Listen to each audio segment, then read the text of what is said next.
All right, all right. Welcome back to the cafe, everybody. It is Saturday. I hope you're all having a great weekend or start to your weekend. And I appreciate you all joining us today. Mama Bear will be joining me. It is a surprise. Yes, yes, yes. And it's going to be a good one. Thank you guys so much for being here again. I appreciate you so very much. We do so very much. Guys, again, Mama Bear's link is pinned at the top of the chat. Please make sure to hit that link, jump over, hit the like button, and subscribe if you haven't. Again, what are you doing with your lives if you haven't done it yet? So please do that. And once again, guys, back in Idaho, we're going to finish this up with the interviews we were looking at. I appreciate you all joining us today. Please hit the like button on your way through the door. Share this out. Let everybody know what we're doing.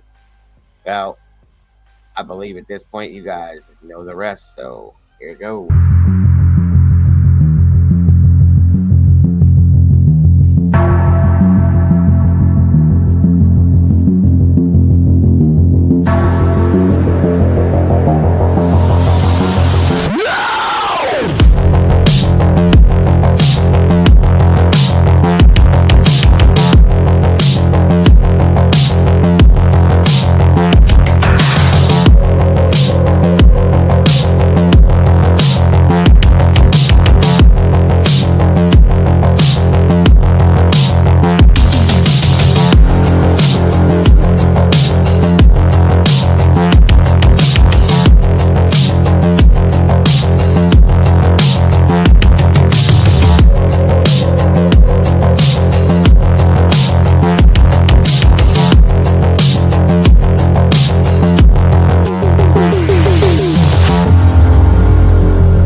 Hello, governors. Welcome back to the True Crime Cafe. Of course, I am Dago, and this is the lovely Mama Bear. I Hello. appreciate you being here today, everyone. How are you, Mama Bear? I'm good. Good to know. Welcome back, everybody. Thank you so much for joining us. Please make sure to hit the like button on your way through the door. Share this out. And thank Jody. you. Sorry. Well, Jody go ahead. doesn't know what's going on. I'm gonna make a little speech here in a minute. And thank you all again for joining us. Thank you to my Blue Crew for being here. As always, I appreciate and love each and every one of you for everything you do. Um, we couldn't do this without you guys. That's a fact. So please, everyone, be sure, as always, to show a little bit of love and respect to the moderators. They have a lot of stuff that they got to handle, and they do an amazing job at it. Everybody else, thank you again for joining us. As of right now, looks like Alicia J's in the house, North Carolina Mountain Man. Miss Jody Walters, welcome back to you. Good to see you, Mountain Man, again. Miss Paula Fitzhenry, welcome back to you. Mikey's in the house. Great show last night. Mikey, again, proud of you, bro. Great job. Great to have you here. Thank you for joining us with the last 24. Brady B, the OG, good to see you. Mama D, welcome back to you. Great to see you today. Sorry, Lord. Miss Tandy's in the house. Of course, Mysterious Minds, our Mama Bear. That's the new name Yes. for her channel. Great name. SRBBBB, welcome back to you too. Great to see you today. The tomboy flew in on her bird. Good to see you today. Mark Schumann, welcome back to you. Busy Cake is fizzing in. Hey, Stormy, good to see you today. Thank you for joining us, and I appreciate that. You're very welcome. Mikey knows I've always got his back when it comes with anything, so Yep. 100%. Ruby Slippers, welcome back. Good to see you. Good to have you here. Miss Tandy, great to see you, Miss Tandy. Thank you for being here. Angel D, welcome back. Great to see you. Captain Jenks in the house, my brother. Great to see you. Thank you for joining us. The lovely and positive Miss Paula Fitzhenry, welcome back to you, dear. Always happy to have you here. Let's see. Ow. Mr. Girl, welcome back. Great to see you. Good to have you in the house. And of course, Dagburn, Johnny Gobble's Dead Floozy Mama, welcome back. Great to see you as always. It's great to see you guys at Sarge's last night. I really appreciate you guys supporting all these amazing channels. We're all kind of our own community, guys. Multiple different channels, and we all kind of hang together. So I appreciate seeing all of you guys at Mikey's and Sarge's and here, and Oh my, all over the place, supporting all these channels. It's amazing. You guys are amazing peeps, as I always say, the beautiful people. So thank you all for that. It was a great show last night at Sarge's as well. Great conversation. 4 hour, 5 hour show. Sarge doesn't do long shows like that, so it went on for a minute and it was worth it. The great stuff. I missed somebody and I can't find him now. So bear with me 1 second, everyone. I wanna.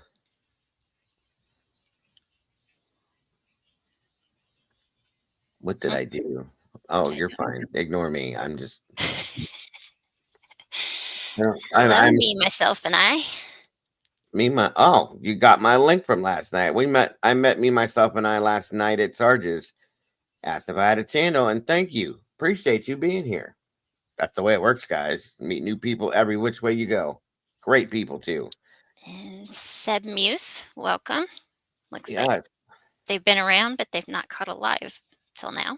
alive live. Good to see you, Seb. Thank you for joining us. Albariqua. Knowledge is power. Yes, it is. And thank you for joining us today. In green, all these meatballs jumping in the sauce with us today. I appreciate you all so very much. So, yes, there's our Alicia J. Alicia J. With her Starbucks. I was like, really? Every one of us would have enjoyed that with you, but you had to do it Right? while we're here with you, you know? Come on now. I'm just kidding. I love you, Alicia. You know that. Jumping in the sauce. That's right. Jump on in the sauce with us. Mittens in the house. Good to see you. Well, welcome to the new faces and the new peeps, guys. Share this out. Spread the word. Let them know what we're doing in here today is part 2 to the show we had the other day. I'm just getting this out of the way and being done with it. I will be back in here tonight. I'm still trying to figure out exactly what I'm going to do. I'm pretty sure it's going to be the creepy, weird, unexplained, and scary Saturday night situation. So unless I talk to Mikey and we can work something else out, but either way, we'll figure it out. We will be here tonight then. So that's why I'm doing this and getting this over with. It's a special version of the morning show just to finish it up. So thank you guys for being here with us. Thank you, SRBBBBBB. I want to thank everybody that's here today that stopped in here yesterday. A lot of you know, very sadly, that we lost a very important um, part of this community yesterday. Day before yesterday, I'm sorry. A foundation member of this community and this channel.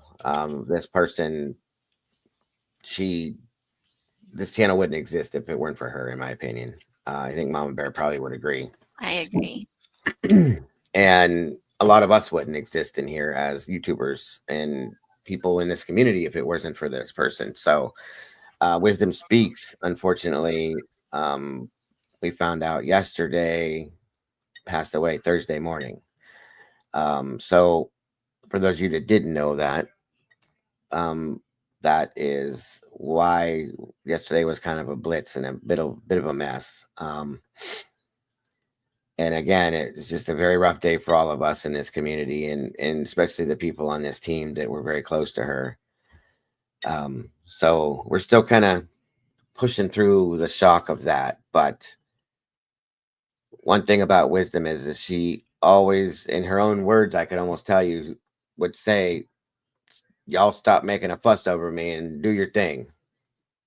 That's something she would have said. Absolutely, 100%. So um, it wasn't something we expected to happen. It was very unexpected. We love her to death. Um, we're gonna miss her in a bad way. Yep.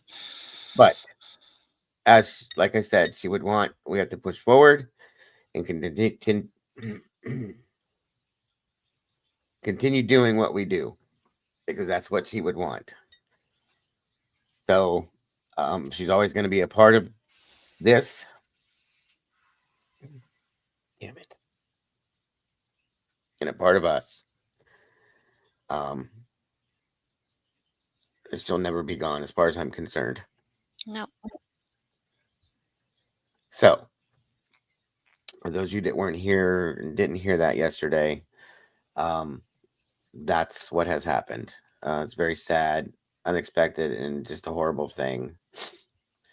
And what I would like to see if people can do it in honor of wisdom, in memory of wisdom, as often as we can. I would like to see everybody filling up our chat with blue hearts. Purple. Um, I'm sorry, purple hearts. Thank you. Oh, Um, to honor her as often as we can. Because again, she's always going to be a huge part of this community and this family.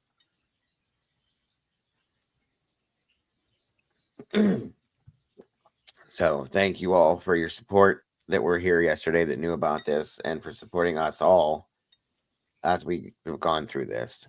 She was a very good friend, a beautiful soul, um, and just an amazing person all around to everybody that knew her uh, in every aspect that you can imagine. So thank you all for that. I greatly appreciate that. We all do as a team. Every one of us appreciates every one of you, as does she. I'm sure because I know she's going to be watching over all of us. 'Cause that's just what she did. yep. She still is. Absolutely. Give me 1 second, Bear. Hmm.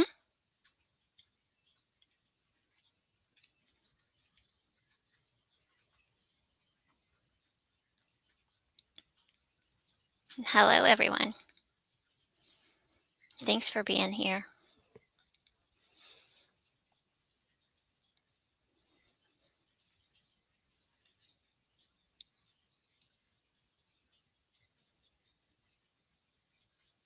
Okay, sorry about that. So, what my want is anytime you come into a show that we have here, if you wouldn't mind, as we're waiting to start the show, I would love to see everybody fill this chat with purple hearts every time we go live.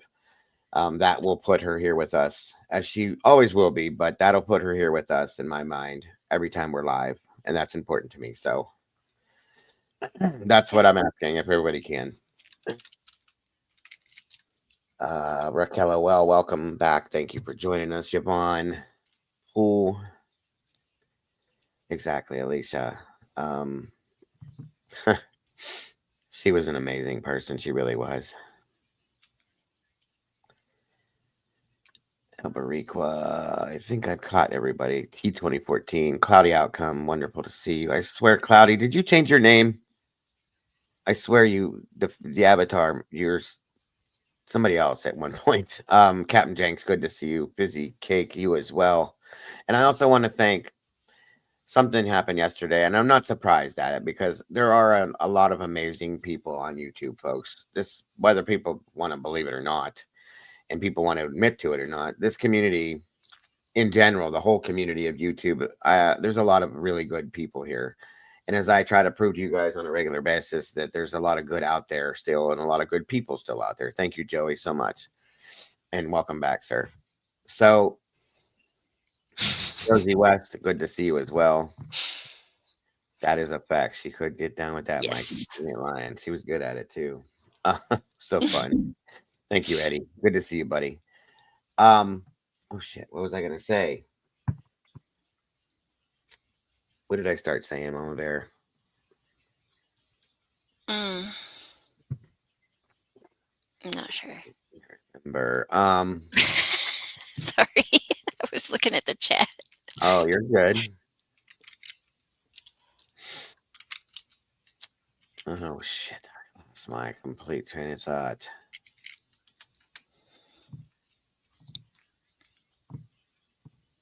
Yes, Miss Tanny's right. She wanted everyone to feel welcome. And as always, she was probably one of the first people to greet you when you would come into this channel if you were a new person.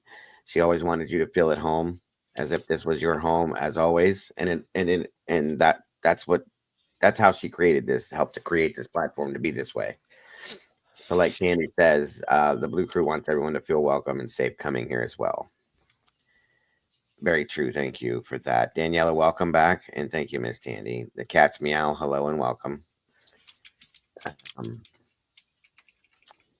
Raquel, I thought you were here yesterday, but Yeah, I don't know if you're familiar with Wisdom Speaks. She was one of our lead moderators and founding members, I guess you like to call it, of the channel. And unfortunately, Thursday morning she passed away, and we lost her. So that's what we're talking about, Raquel. I'm sorry. I thought I had seen you yesterday, but I was a mess yesterday, so I probably didn't. Yeah. Easy to make a You mistake. were getting ready to say something about yesterday's chat. Yeah, thank you. Jesus. So it was amazing to see it, and I'm not, like I said, I'm not surprised because there are some very amazing people out here. There was a lot of people that came in here that are no longer part of the community and or the channel that wanted to stop in. Okay, Raquel, you're fine, hon, and to give their condolences and show respect. And that moved me in a like very much so. Okay, that means a lot because there's people that have left the channel for different reasons. Some people just don't agree. Some people don't get along. It is what it is. But we're all still people. We're all still the same brothers and sisters under the same God or the same creator, whatever you want to call it. That was one thing that Wisdom was very clear on that she believed in. And that in itself is why that was so important to me to see the people that came back in here just to say, hey, we're sorry, our condolences, all that. That was amazing. So thank you to all of you, whether you can hear me or not. And I thank you from my heart for that. Every one of us does. Yes, thank you. Um, a good point, Danielle. Is a very good point. So again, and it's a good reason to step back, guys, and look and realize tomorrow's not promised. Okay, we have who we have. We have each other in here in these communities. We support each other, um, and we will continuously do that. We may disagree with others at times about different things, but I don't think any of us are here for malicious reasons. I don't think we're here to try to hurt people. And I mean, there are some out there that are, but that's not anyone within these communities that we all have surrounding us here. It's not worth it, guys. The infighting that goes on, the nastiness, all of it's why. Why? That's all I'm saying. It's not worth it. Um, because again, we don't know what tomorrow's going to bring, and you don't want to. I wouldn't want to leave this life knowing that I have this angst and this hatred and this anger towards people that over things that just don't matter. They don't affect us. They don't need to be because we disagree about a criminal case. That's so ridiculous. So my goal pushing forward, and this is in honor of Wisdom because it's something that she would have wanted and pushed for as well, is to just let it go. Do what we do and show as much love and positivity as we can to everybody else and each other. And like I always say, love yourselves and love each other and push that out there. And that's what the goal of this community, this channel is. Of course, this is a truth channel, as I call it. We're based on wanting to know the truth and true justice and trying to be the voice for the voice of the voiceless. And we're going to continue to be that channel and that community and that family. And I believe that's the best thing that every one of us and all of us can do. And again, if you don't believe in something that we believe in, um, and if you don't agree with something that we feel, or vice versa, that's okay. It's not that serious. It's not, and it's not worth making yourself feel so angry about something that you have to go at and attack somebody. It's not worth it, you guys. It's just not. Um, we can agree to disagree. We can have completely opposite opinions on something, shake hands and walk away, and come back and shake hands the next day as well. And that's what I aim to continue doing here. So the petty bullshit is just petty what it is. It's not worth it. So that's it. Let it go, buddy. Eddie's singing to us, guys. Allie Clark, welcome. Good to have you here. Um, a criminal case that we don't have all the facts to either. Hard to say who is actually right. Oh, there you go, Allie. It's a great philosophy, and I agree. Thank you, Suzanne B. Good to see you. Mark Schumann. Good to see you. Um, of course, Joey's in the house. Um, Daniela, Josie West, of course, wonderful to see you as well. If I didn't say it already, I think I did, but you get it twice, dear. The cat's meow. Welcome and thank you for that. So once again, I want to stress how much it meant to us here to see those people come back in here just to give us some respect and show her some respect, if anything, and their condolences. That was amazing. Thank you to all of you. Yes, it was. And I think that's it, really, guys. At that point, like I said, in going with what she would want, onward we go. We will miss you. We love you. And forward we go. Like I said. Welcome, Scott. Good to see you. Be careful, Tomboy.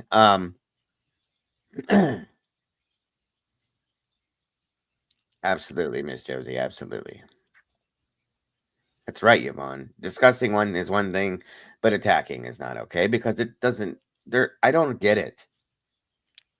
I don't get it. People have strong beliefs. I understand that, and you think it has to be a certain way. I get that too, but what's the matter if it's not? You know, who cares?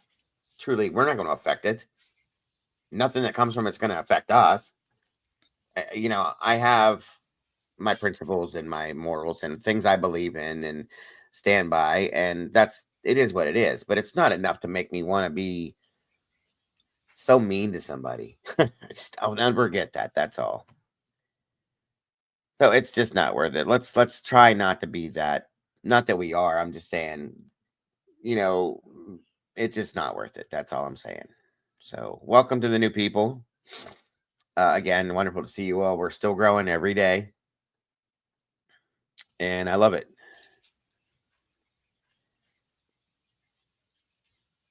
My heart wrenches for the impact on her kids. Thank you, Daniela. Yes, we all feel for her sons and grandsons, her family, and our constant thoughts and prayers to them. Exactly. So you're okay, Suzanne. No worries. Thank you for joining us. Um, and Mikey, congrats, brother. Yes, great show yesterday. First one's always a little bit of a mix up. You did great though, regardless. And hopefully the next one's going to be even better, and the next one even better, as I know they will, because you're amazing with what you do, bro. It was a great idea, great show, and Absolutely. I'm grateful and very proud of you, bro. Thank you, Michael. Good to see you, sir. Thank you for being here. Hey, We appreciate Michael. Michael very much so. Very much so, brother. Appreciate you very much. I'm glad to see you here today. Um, and appreciate you so very much, sir. All right. Why, thank you so much. That means a lot. It does so very much. I love when hearing people talk about Mama Bear like that. She can't be talking about me. I'm just kidding. No, I'm just kidding, Suzanne. God bless. We appreciate that very much. Seb Muse, good to see you again, my friend. I like to think somehow we can have some small effect. I agree with you. I do Yeah. on justice, but we can guarantee an effect on kindness by treating everyone. Amen to that one, Seb. Thank you. That's amazing. I love that stuff.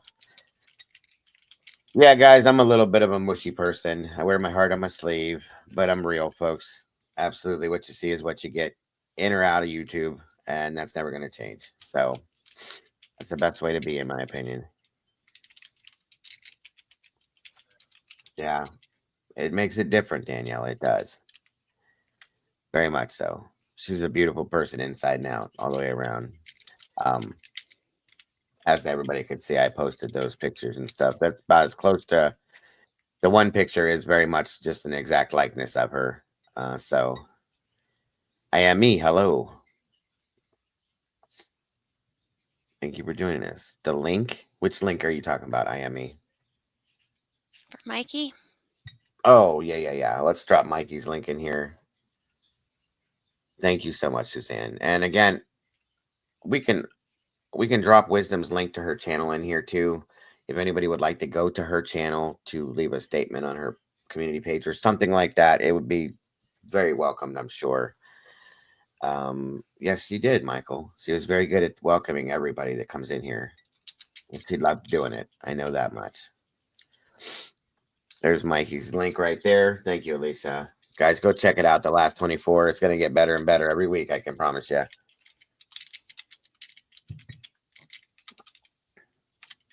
So all the bugs get worked out on the kinks. Like I said, with anything new, it takes time. It took me a year to get this down, and I still don't have it right 3 years later. So, I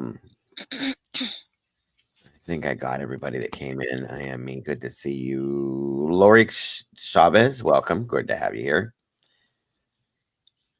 Absolutely, buddy. You know better. No thanks needed. Family is family, bro. So, absolutely, I am me. Thank you. To jump back into what we're doing, back to the Idaho stuff. We're going to be jumping back into the interviews as it's not going to be locked down. I'm not going to hit every single one of them, but I'm going to get as many as I can, and we're going to just break down what has been stated from Steve Gonzalez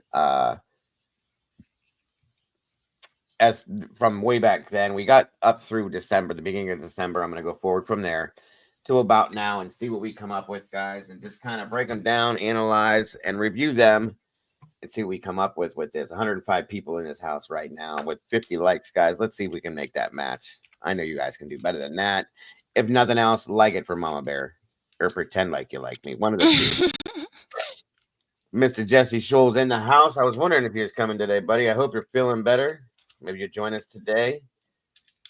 Hold on here. I'm looking right now.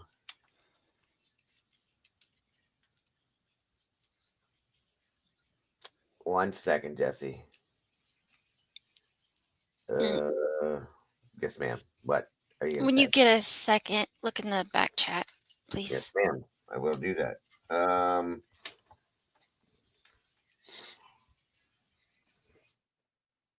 The only one I have, Jesse, is the camera one still.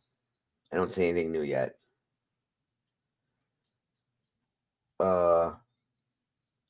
And when you're choosing car coverage, choose Allstate. I got that new email too. I hate those emails. I got so many of them.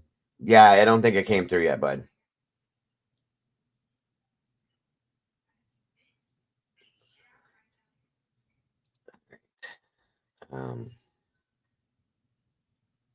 Oh, well then let me go double check. I'm sorry. Let me see here. Show.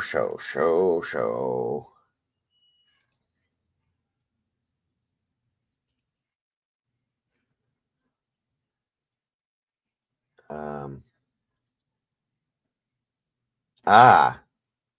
is it the disassociative state? That one? Hold on.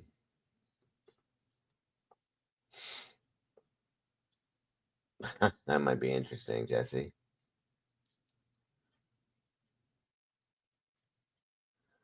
Oh, I kind of like that. That's an idea. Whoever put that together.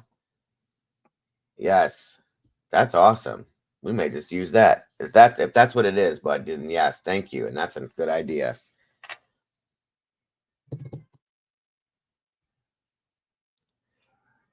No, I haven't seen it yet. So I like that. Thank you for that. We may just pull that up and start pulling that apart. That's a good idea.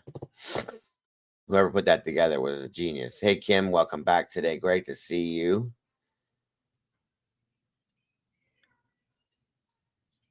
Let's see here. Mama D's in the house.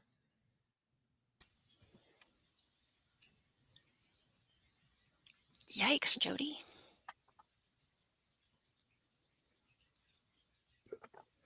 Thank you, Andy. I appreciate that very much.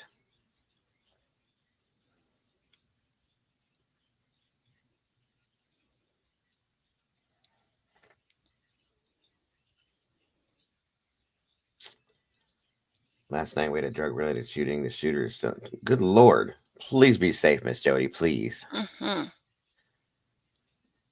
That's insane. Yeah, so we got to work on getting Mama's stuff viewed. So please, if you haven't yet, guys, go check out Mama Bear's channel. Watch her playlists if you can. Let's get her hours up so we can get her out here with the rest of us, um, and moving along and get that channel growing. I would appreciate it. And is it green or emerald? Oh, what happened was they told me I didn't see the green one. I thought it was emeralds. So don't get me started. I I, was gonna say don't get me I don't started. have my controls right now, but there's Yes, got to be a way I can don't get me started. So. kick you off here. All right, all right. Come on in, guys. I'm just gonna wait just another minute or so here to get everybody in here. That way we don't have to restart this. And I've been listening to Outcast's latest videos past week. They're the best one so far. He does a great job over there. If you guys have not checked out Outcast channel with the audio stuff, he does a really neat job, guys. So go check him out if you can, please. It's lime. Yes. Yes. SRB said lime, right? That makes sense, SRB. It does. I'm gonna drive Mom Bear insane doing that, you guys. Mm-hmm. Yes. That's okay. She knows I love her. So there's Outcast link right there, guys. Go check him out. He's been doing a lot of audio breakdowns on different things and stuff. So if you guys are interested in hearing, things that have come off of the um 911 calls and different sounds and so on and so forth, he does an amazing thing over there with it. He's really good at it. So please go check it out. Yeah, we still have the escaped inmates from New Orleans Parish. They had 10, caught 5. None of them left in this. I'm sure they're not. They're probably way gone, Yvonne. If they're smart, they are. See, Alicia said it too. Show. Hmm. Thank you, Michael. God bless, brother. All right. It's raining cats and dogs in Thailand, huh? Serious cats and dogs. Well, stay safe over there, buddy. I hope it doesn't turn into anything more dangerous. Let's see. Shoot. It's just happening. I'm not even trying to do it. I don't know. It's stuck. It's stuck. Hello, Um, CZ, and thank you. Welcome, CZ. Miss Bonnie Bailey, my love. Wonderful to see you. I hope you're doing wonderful today. Always a pleasure to see you in here. Grateful to have you here. Hello, beautiful Bonnie. Yes. Miss Rach in the house. Good to see you, Miss Rach. Thank you for joining us. Hi, you're Rach. Great to see you, CZ. Gary, did Gary pop in too? Yes, I saw Gary, Gary. there he is. Gary Hyman. Yep. Somebody go tell Molly to pop in here. If you would, one of you guys grab her and say, hey, get on over here. Yeah, Molly does amazing things. By the way, for those of you that don't know, Molly's basically the channel videographer. She does all of the intro, outro stuff. She creates the music for the channel all by her lonesome self. She does amazing stuff. So please go check out Molly's channel as well, guys. Thank you, Gary, for saying that, because she does. We're so very proud of Molly and what she does with her stuff. Excuse me. Get over here. That's right. It's like Mortal Kombat, Angel. I know it's a weekend. She struggles with the weekend sometimes, but if she can, we need her to pop in here too. I like when people give her compliments. She definitely deserves to see them. Yes. All right. So we got 101 peeps in here, 59 likes. You guys are getting there. Yes, she is, Cap. Very much so. Mm-hmm. Miss Brandy, thank you. There's a link to our TikTok. Miss Brandy runs our TikTok, guys, and does amazing stuff over there. There's a link to it. And thank you for doing that, Miss Brandy. a tribute to Miss Wisdom. Yeah, we're gonna drop Molly's link in here in just 1 second. Cat's meow. She would love your name. Thank you, Michael. Yes, they're doing wonderful. Thank you, brother. Appreciate that. I hope you're doing well. I like your hat there, bro. Um, and there's the link right there for your cat's meow.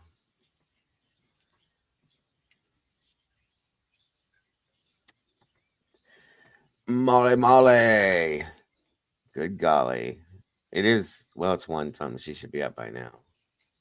And she's, let's see, 1:30, 12:30, 11:30, Yeah. 10:30, maybe. If she slept. That's another Yeah. thing. And it's Saturday, so she might pop in around. Yeah. All right, Miss Kim. Don't work too hard, and thank you so much for jumping in here.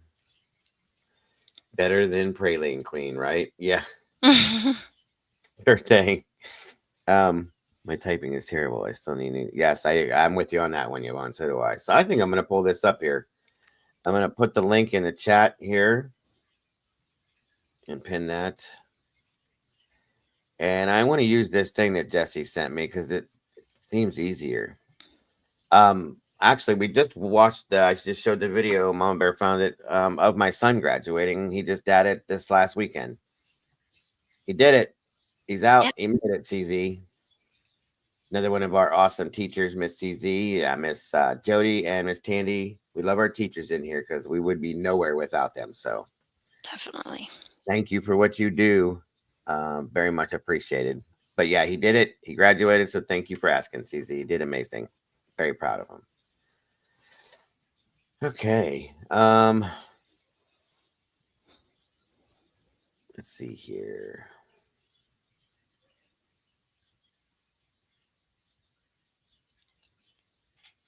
Let me pull this back up. Okay, so the link is pinned in the chat if anybody wants to join Mama Bear and I up here.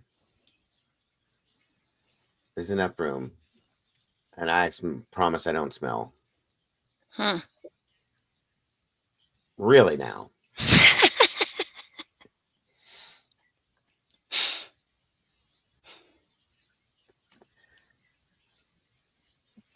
Oh, I just got a message from KC. Oh, Remember KC? uh-huh. She said, I'm so sorry to hear about Wisdom. My sincere condolences to the true crime family and to Sherry's family as well. Rest in peace. Hugs to you, Dago. Stay strong. I know you thought Mm. I know you thought the world of her, and I did. I do. Yep. If you can hear me, thank you so much, Casey.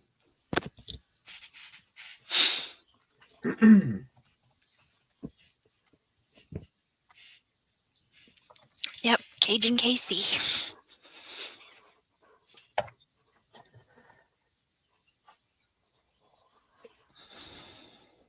All right. Let me grab that email and throw that up here. And let's get this thing moving. Oh, Terry. Go ahead. Okay. Terry, we found out yesterday that Wisdom passed away Thursday morning.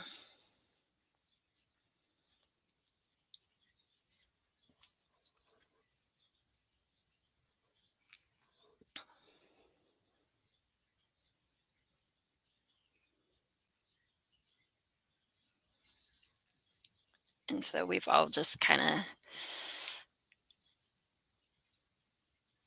been in kind of a shock phase. It still doesn't feel real to us.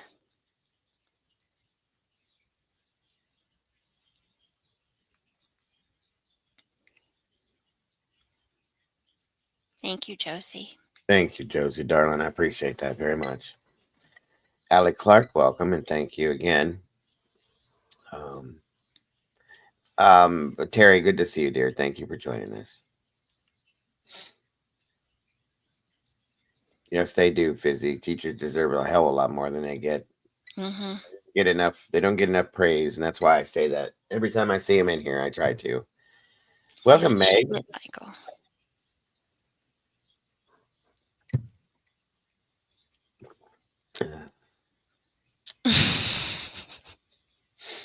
Yes. Yes. Yeah, absolutely, Josie. That's awesome. Yes, she did, buddy. We're gonna definitely miss that here. We needed that, so she was very good at it. Phil said the same thing. We don't know what happened. She was having some stomach issues, and that's really all we know. She went to bed and passed in her sleep. Thank you, Truth Seeker, and thank you for joining us today. And as I stated to anybody in the beginning, for those of you that are just now coming in, I'm sorry. What I'm going to ask from the community, as every time we do a live stream, Sherry's never going to leave us. She's always going to be here with us and part of us. Um, Thank you, Suzanne. It's okay. I appreciate that very much. She's a very important part of this community. Like I said, a founding, as far as I'm concerned, a founding member of this channel and community and this team. Um, Absolutely. so, in honor of her, what I would ask is, anytime we go live, anytime you come into this chat, if you don't mind, I would love to see everybody fill the chat with purple hearts every time we go live. It's That purple. way, purple, right? Did I Hmm. say purple? I thought I did. Yes, Michael, it was. And that way, she will always be with us as long as those hearts are being thrown in here. She's always going to be with us, but that's just my way of honoring her every time we're live. So, as in, she'll never not be with us. Exactly. Hey, Lily, thank you for being here, dear. Um, Yes, Nellie B. Thank you, Terry.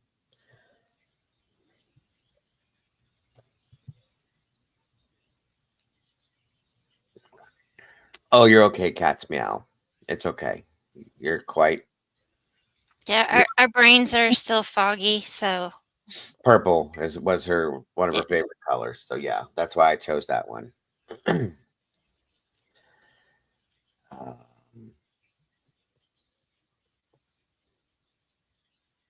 yep, that's very true, Miss Josie. That's absolutely it. Like I said, Mhm. um, LL, welcome and thank you. Her own words should have said, "Stop, y'all, stop making a fuss over me and do what you need to do right now." Yes, Yeah. ma'am. Yes, ma'am. That's what we did. She was. I always called her the channel mother because she was a mother in a sense to all of us. She kept us all in a straight and narrow, kept us grounded, kept the common sense flowing. That was her biggest thing. Use your common sense now. So we did. And we'll be using those phrases throughout because that's Yes. just all part of this. Thank you, Christina, and welcome back today. And Yes, she would, yes, Josie. she She'd say, would. now, don't you pity me. I'm fine. She didn't play. She did not play. She was a No. tough cookie, guys. Seriously, she was. She was amazing. Welcome, everyone. Come on in.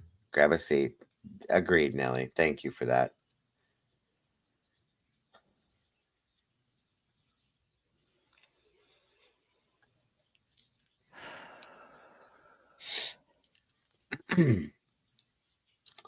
Welcome, Denise. Good to see you today. Thank you, Hunter's Moon. Welcome. Welcome, Hunter's Moon. Thank you. Yes, yes, absolutely. I did post some stuff on my community page yesterday if anybody would like to go see it. Molly put together a little video. Brandy did. Brandy put together a TikTok in honor of her as well. I just said some quick words that I left on a community page in regards to her, and that'll stay there forever, as far as I'm concerned. And some pictures that are very, very close and very amazing likenesses of Sherry Hmm. Wisdom. And that's we'll never leave that page. So 100%. Yes, Rach. But it's amazing too to be as tough and strong and independent as she was. She was also one of the sweetest, most loving and caring people you'd ever meet in your life. She loved everybody.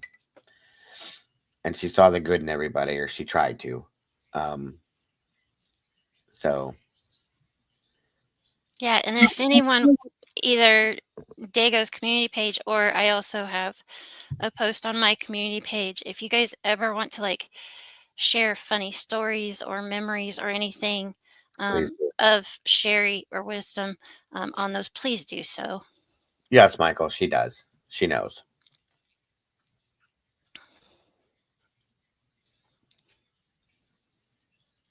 Okay. Let me get this email thing moving. Hold on here.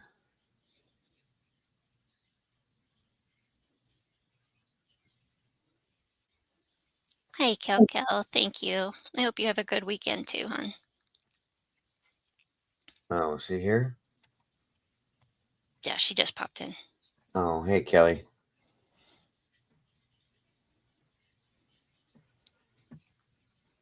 You too, hon. I hope you have a great weekend and be safe out there, whatever you're doing.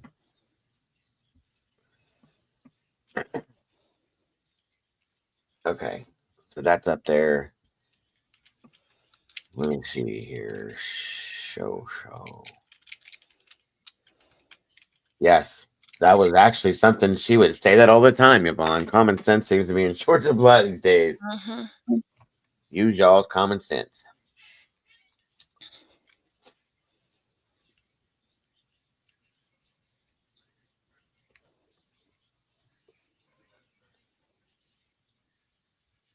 There you go, Josie. Go for it. Anybody that wants to, please do. Leave a comment, statement, whatever. It's all appreciated, and it will all stay there with it. Yes. Thank you, Kel. We're doing okay. That's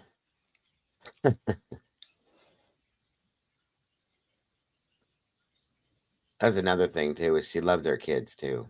She loved Caden to death. Matthew. I love that. What's up, Sarge? Oh boy, Hey, Sarge. you got no sense, just folding money. I'm gonna have to agree with you on that one, my friend. It's got no sense. That's right. What'd you say, Jesse? Oh, you're fine, Jesse. Whenever you're done, you'll be fine. Take your time. I'm gonna pull this one that you sent me. I like the way this is put together. Um, boo. You Uh, know I love you, Sarge. and we're gonna use that. Um, and go from there. And then whatever else I have to pull, I'll put it together. But the point is to review these and break down what's stated. Misinformation, point that out, and just talk about it in general. And it'll turn into a generalized conversation at some point. It always does about this. 130 awesome people in here, guys. I can't see the likes right now, but please make sure. Yes, Cap, everything's good. Mm-hmm. Make sure to hit the like button, please, and share it out and let everybody know what we're doing. All right, let me see where I need to start this again. This is from a channel called the Idaho 4 Revealed. I'm going to throw the link in here. And again, Jesse, thank you for that, buddy. Very much appreciated. Um,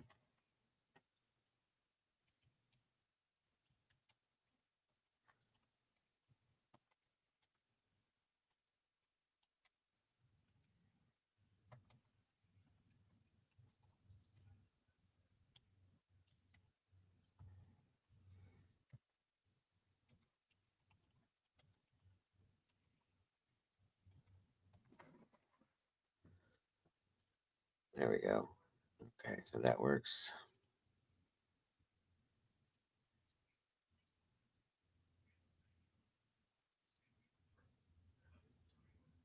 I think we're good.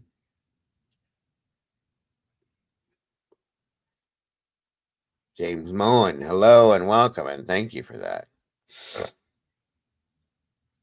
There's the channel link for the channel for this, and all right. Off we go. If you guys need me to stop, back up, turn it down. Fox Rooter, welcome, and thank you so much for that. God bless. Oh, well, be careful, Brandy. Be safe. If there's a specific spot, if I don't stop on it on my own and I start talking about it, there's a specific spot you want me to go back to or talk about something, let me know and I will do that. Amethyst Nor, wonderful to see you. Thank you for joining us. Hey, James. Idaho 4 revealed an amazing information source directly related to the case from day one. I never heard of him until today. So thank you, Amethyst. I appreciate the info. It's great to see you, by the way. Thank you for joining us. Josie says, I love this guy's person at home. But hey, good. I never heard of him before. Thank you, Jesse. I'll have to refer back to them then. So, guys, please make sure to take the link there I dropped. Go over there, check it out, hit the like button, subscribe, notification bell, all that good stuff so you don't miss anything that they put out over here. And I guess I'll be doing the same for sure. As of right now, I'm doing it and liking it. So there we go. Good stuff. All right, guys, let's get to moving and see what we got. Let me know if the audio sounds okay to you, if there's any problems.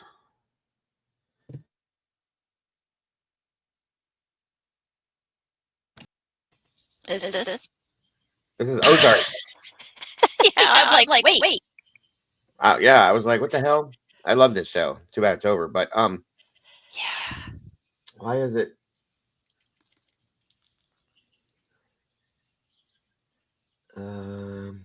Okay, maybe it was just an overlay. I don't know. Either way, unless it's trying to make a point. Should I let it play or just jump ahead? I'm good either way. Should I let this play, guys, or jump ahead to where it starts into the interviews? Is there a point to this, Jesse? Is it part of this, or is it just something that happened?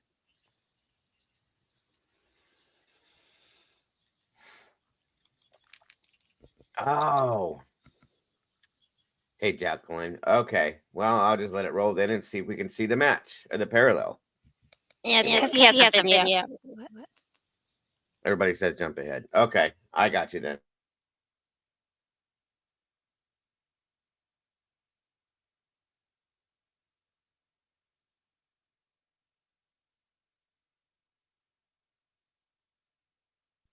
Josie said sets the mood. Says up to you. Does it make maybe I guess it shows the parallel, I'm guess I'll play it all. Okay. Oh, I see the point behind it now. All right, then hold on. All right. I haven't because he has a video up playing. What's the matter? She's saying it's important. They're all saying it's important. What's the matter, Mom Bear? I have an echo because you have a video up playing. Oh, probably because of the thing. Just mute whenever the video is playing, and it should go away. Let me know if it doesn't, and I'll try to fix it. Thank you so much, Cat Liddy, and welcome. It's great to see you. Greg McNeely, is there still an echo or no? It's only me. See, you took the video down, so my echo is gone. Hold on. The video is fine. Go into your settings real quick. Okay, flip the switch. Go in and backstage and hit the reduce or echo cancellation. Hit that. See what happens. Is it better? No. I don't know yet. It's okay. Go ahead and play the video. Okay. I'll be quiet.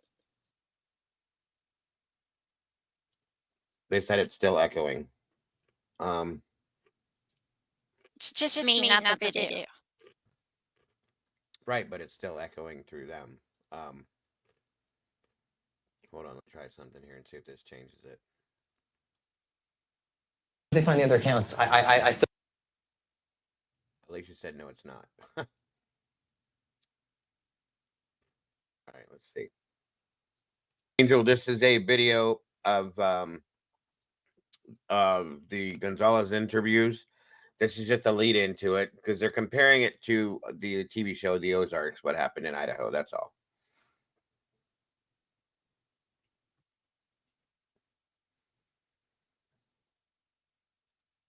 the account. Okay? Are you sure? Yeah. Don't worry. It's over. We asked for a list of the things that they had to take. Because we know of some things like a laptop, an Apple laptop, and a couple of things. We couldn't even get them to give a list. So, of things that they had. And I mean, maybe it sounds stupid, but I Electronics. don't really know why Kaylee's phone is evidence. Like, what is on? So it makes me think, what is on it?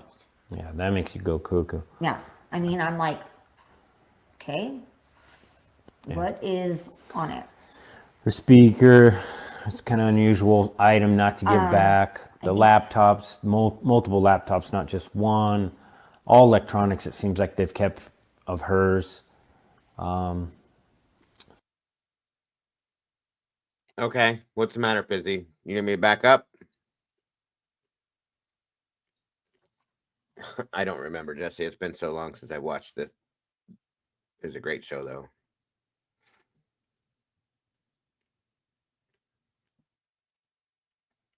You said, wait, what? To what, Fizzy? Do you need me to back up?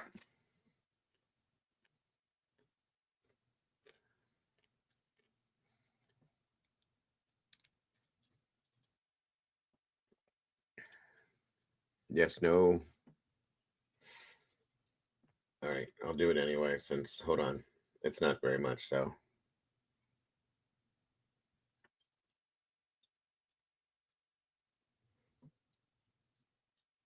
Let's go there. Okay, let's start here. Oh, okay, gotcha. We asked for a list of the things that they had to take. Because we know of some things like a laptop, an Apple laptop, and a couple of things. We couldn't even get them to give a list. So, Of things that they had. And I mean, maybe it sounds stupid, but I Electronics. don't really know why Kaylee's phone is evidence. Like, what is on? So it makes me think, what is on it? Well, everybody's phone, I imagine it would be evidence in this, considering anybody that was involved in this. Not to mention there was many phone calls to Jack D and anybody else. They're probably wanting to see who all there was communication with, in my opinion. Just saying. yeah, that makes you go cuckoo. Yeah. I mean, I'm like, okay, what is on it? Her speaker, it's kind of unusual item not to give back. The laptops, multiple laptops, not just one. All electronics, it seems like they've kept of hers. So, and her bake records, the amount of records on Kayla was probably, I think fairly to say, was more than the other victims. So, curious where that's I don't going to know come. if we got like her wallet. Like, We got things from her room. Her room really wasn't yes, part but of I'm it. talking about like her wallet with her ID in it and her debit card. And Yeah, we have those items. we have her ID. And she had so many IDs. It's hard to. Yeah. We're trying to get her I phone. can't wait to get hers one day, someday. Some Oh, people, that's all still in evidence, obviously. Some people got backups, but we never got one. They had a family account. I believe Christy stated at one point in time that they had passwords to certain devices to be able to find certain things, that it was like a family situation. I do believe. I think they were multiple, as in like with different kids and them themselves. Everybody had their own thing, probably, in my opinion, Mama D.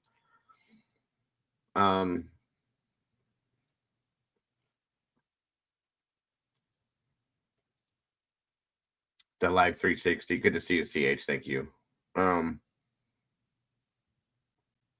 No, they had new stuff, Terry. Reality. Yeah, they're definitely checking the financial stuff out, 100%.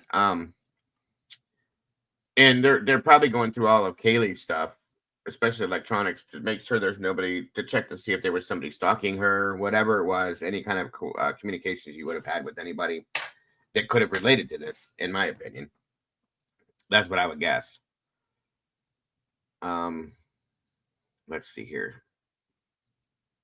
And Steve the IT tech, but yeah, that's kind of confusing to me too. You would think they would understand that, but hey, there was a fire that they had years ago. I believe Tandy is what they're talking about. No worries, reality. Thank you. There was more complications with Kaylee's phone. I don't want a parent to think that, to feel even worse than when you go through this, to think that, oh, my girl said something that caught him off guard, and then Well, hang on a minute. There was something just said there that was a little different to me. There was complications with her phone. Complications with Kaylee's phone. One day, someday. Some Oh, people, that's all still in evidence, obviously. some people got backups, but we never got one. We There was got more backup. complications with Kaylee's phone.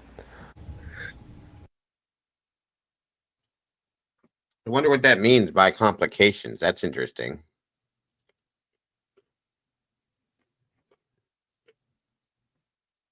That interview, I don't know the actual date on that one because they're all kind of put together.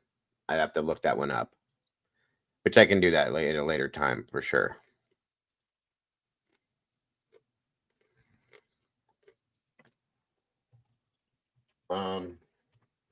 Let's see.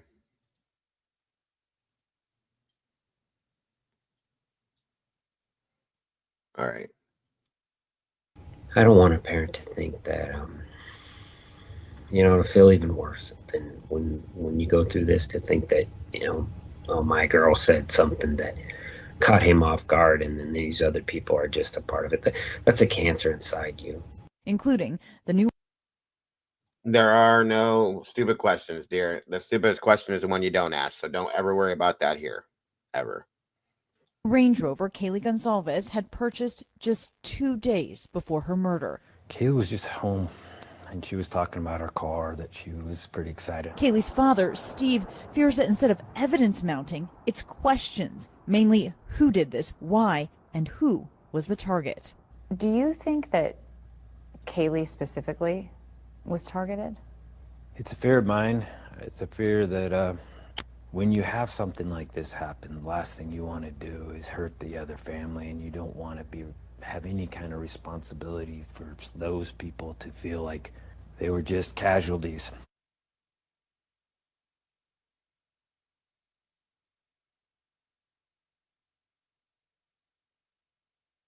Okay.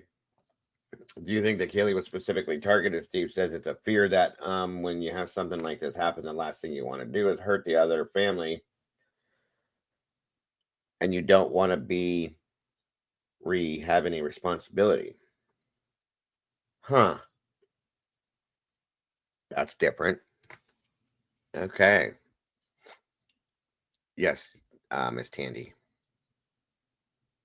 Agreed, knowledge is power. I agree with that. And I agree with that too.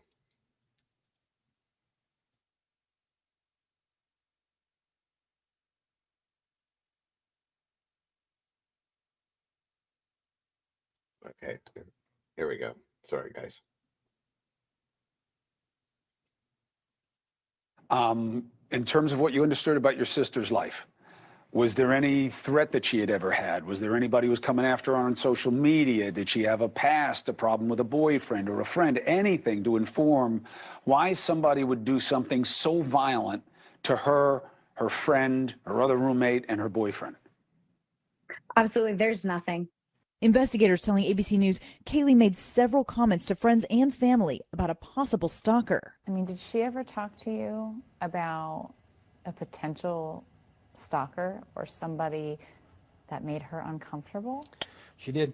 She did.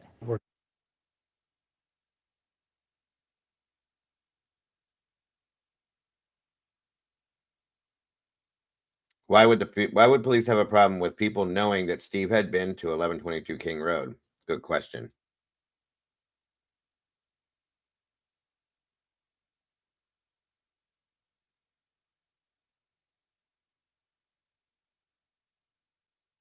There you go, Mama Bear. Thank you, CA. One of the things that you said last night, The interview with that first interview, Mama Bear, that was November 4th of 2023. Isn't that what you asked? Yes, thank you. Okay. Yes, ma'am. Thanks again, CA. about the two of them having fallen asleep in the same bed. That was new information. Is that the case, that they were actually in the same bed? To me, it wasn't new. The coroner had shared a bunch of information about there. There was some photos. If you knew the house design, you would have seen that there was a picture of Kaylee's bed, and it was made. There was nothing in there. So it was kind of a process of elimination. If you'd been in the home, if you knew the inside information, like I knew that was my daughter's room. Yes, reality. This is Kaylee's father, Steve. So to me, it had been out, but I'm sure they're not happy with me saying that. And I didn't mean to say something that was Yeah, of course supposed not. to be on the wraps. But Of course I've not. told them, you got to work with me. You got to tell me what to say and what not to say, and I'll listen. But sometimes they're scared to give me those advices, and I understand. Let me ask you, because of something that you said when you spoke with Lawrence Jones, do you believe that people on this campus know something that the rest of us don't know? Do you think that there was a stalker involved in this case? I don't think it matters what I particularly feel. I just want them to follow the evidence. I think even people who think they don't have information, I know people have been scared to share stuff because of there may be a alcohol or drugs or something in the background. I've tried to work with them to let everybody know that that's not what they're working on. But I've definitely heard from people that they're scared to submit stuff. It could be a party. It could be anything around that neighborhood within that time that could help us. And I think that community is going to solve this case just as much as those officers in that room.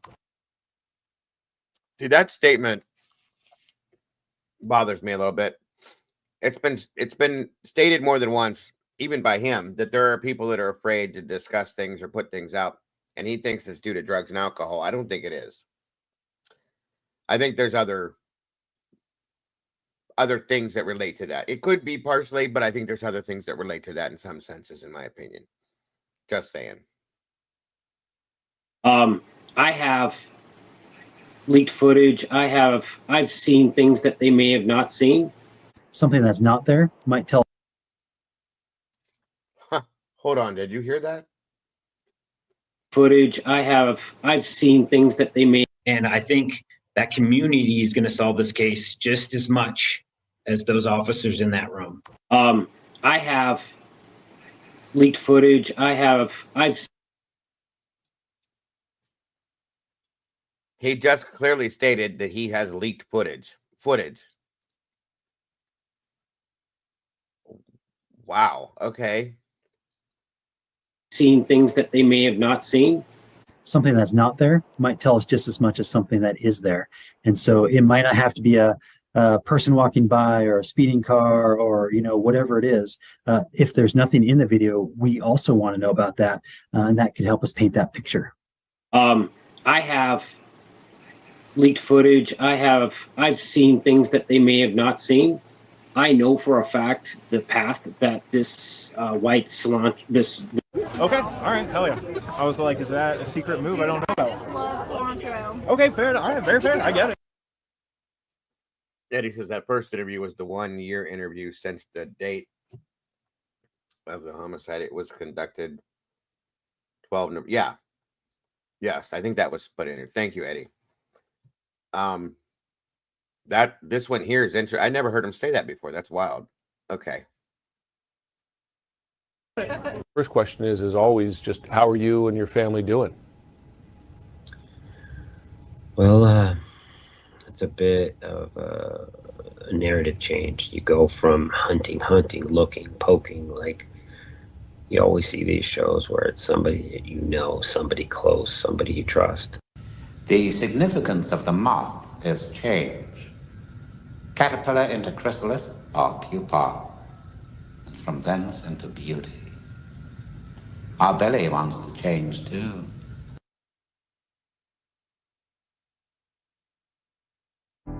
Let's talk about the symptoms. How do we know if we're being affected by depersonalization or derealization?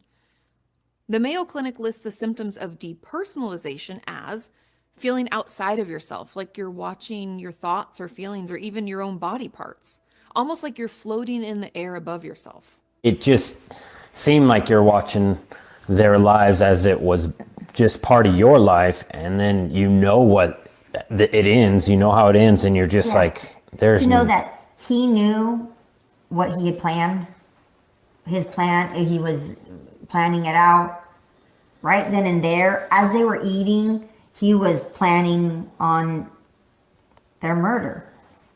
Right then and there. I mean, he was getting himself all hyped up, all dressed, packing his little bag.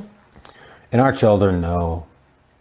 Sickening. Killing someone is just, that's God's decision. He decides when people come and go.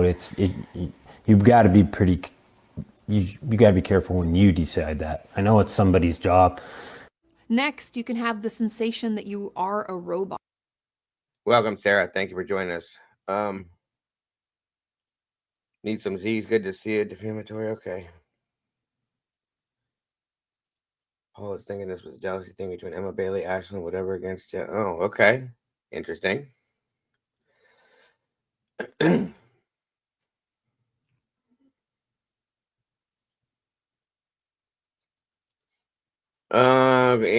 a sense, reality, yeah.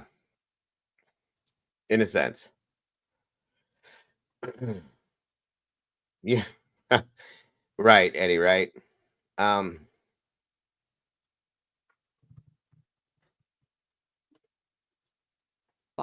Or sensing you are not in control of your speech or movements. And I've heard from a lot of you that this is kind of the component of it that can make it embarrassing, or we can do and say things that we're just not really aware of.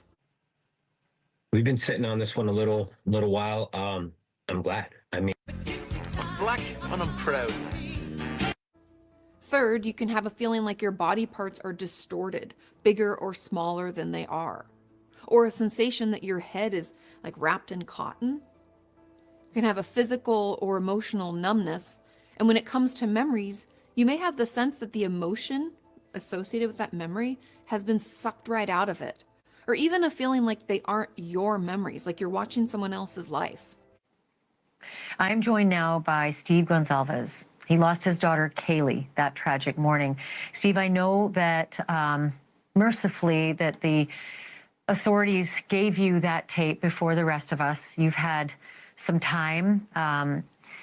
But beyond that, I don't know how, after 2.5 years of gag order, this landed with you. I don't know if this was more painful, more elucidating, a bitter pill. Tell me how you're coping with this at this point. I'm a father, so it's not, my emotions are really my children and my wife. So I would say that they feel like they're slowly drowning, and I'm the guy that's trying to help them stay from drowning. And Derealization is a little bit different. If depersonalization deals with the sensations we have in relation to ourselves, derealization is more about the sensations that we have in relation to the world and the people around us. We may feel disconnected from our surroundings, like we're living in a movie or a dream. And some people have described it as if there's this clear wall between them and the people that they care about, almost like a sense of emotional disconnection. How did they cross paths? How? I want answers. I want to know. You know, why can't you just tell us that? I mean, I get it, but I mean, it's just such a simple question, you know, and just how he was able to do that so quickly yeah, in the house. Yeah. You know, it's so brutal. Yeah. I mean, what, 15 minutes?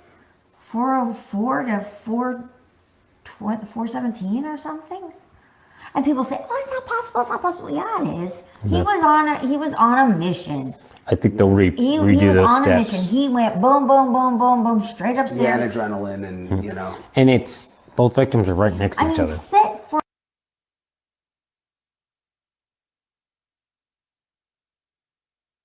That was not for these officers. That was for a lawyer that was standing in between what the officers would like to release and what is actually being released. And I called that individual, and this was just about coming forward and saying that the profile is a male. You know, I feel like at a month we can rule that that's not going to hurt the case. It's pretty clear. Even, you know, the coroner said this was a very strong individual. I was just thinking that, Fox. That's interesting to me.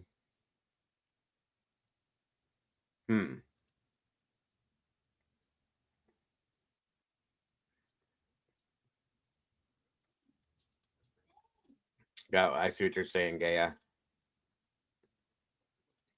Two people had defensive wounds, overpowered those people. So I'm just trying to get steer the conversation into a way. So I have another son. I have another person who's going to school there.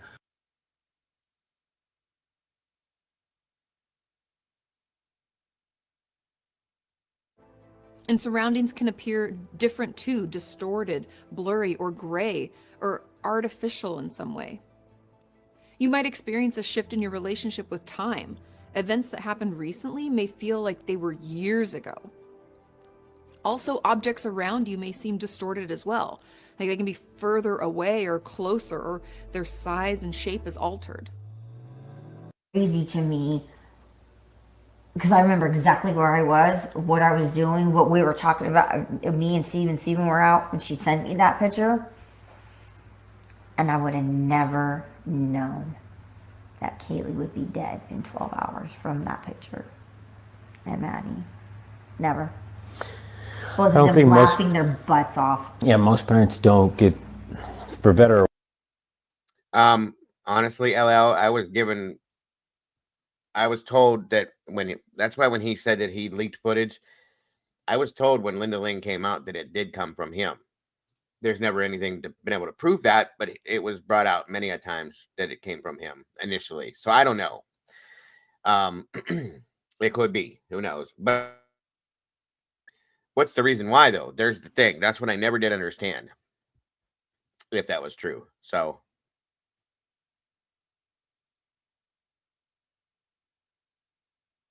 one second, let me pop this back just a tinge. Sorry about that.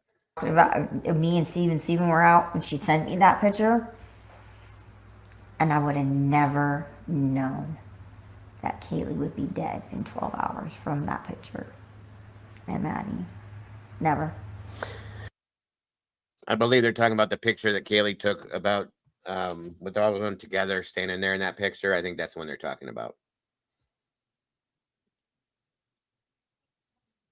Both of them laughing their butts off. Yeah, most parents don't get, for better or worse, we seen the very last moments all the way. It's like it was like a camera was following them around. Like it was, Steve Gonzalez. Steve, thank you for joining me tonight, especially after putting out that really difficult statement today. In court on Wednesday, you and your wife Christy were visibly upset. That must have been a really tough hearing to come out of. I wanted him to look me in the eye. He knows I want him to look him in the eye. So he didn't. He didn't give me that opportunity when he was back in his home state, Pennsylvania. He did turn around and look for his parents and not me. He didn't give me that. So I think he's understands that I'm not going to see something in his eyes that I want to see. So his mannerisms, his body language, I'm pretty in tune with certain guys. I've played sports my whole life. I've been in different gyms. I've been in conference rooms with white collar. I can sense confidence, and I did not sense that at all. I sensed somebody who was Yeah, that's definitely a puzzling part of it. But I always assume, you have somebody who's scared girl, slight, intoxicated.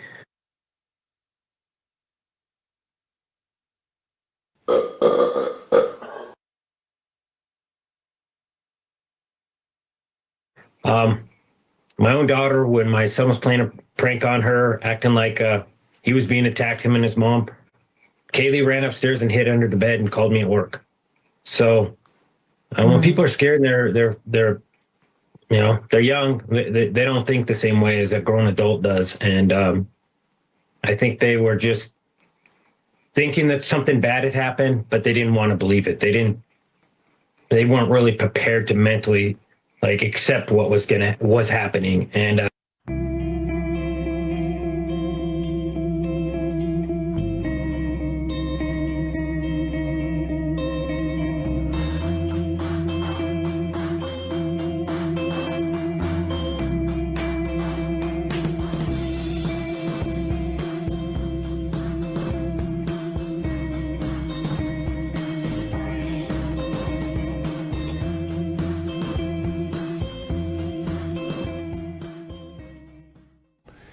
Have investigators shared with you any indication as to a possible motive?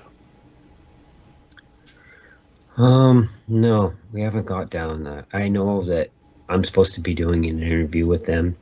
Shannon's putting that together and coordinating that.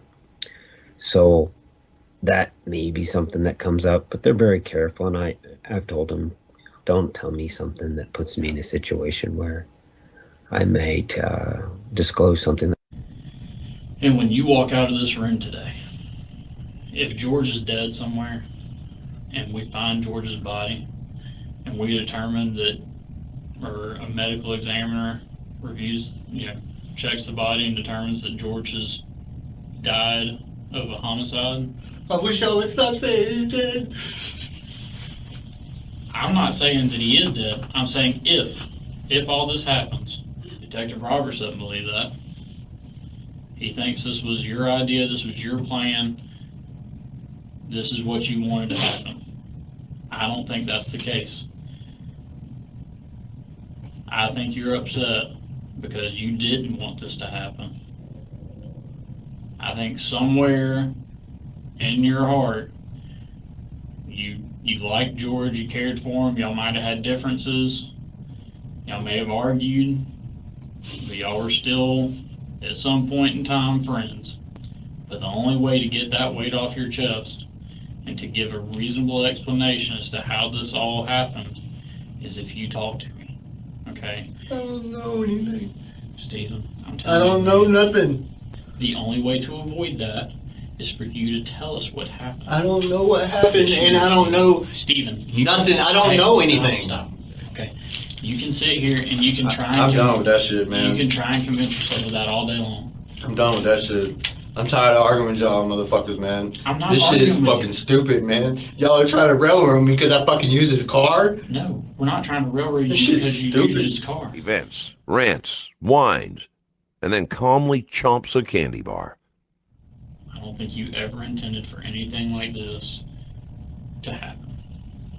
It's like I said, I don't think you're. This isn't part of the case. This is something he's using as a reference point to show a situation. a bad guy. But until we get the explanation of what happened, guess what? We're going to find a dead body.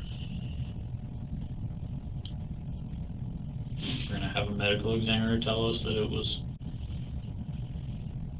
death by homicide.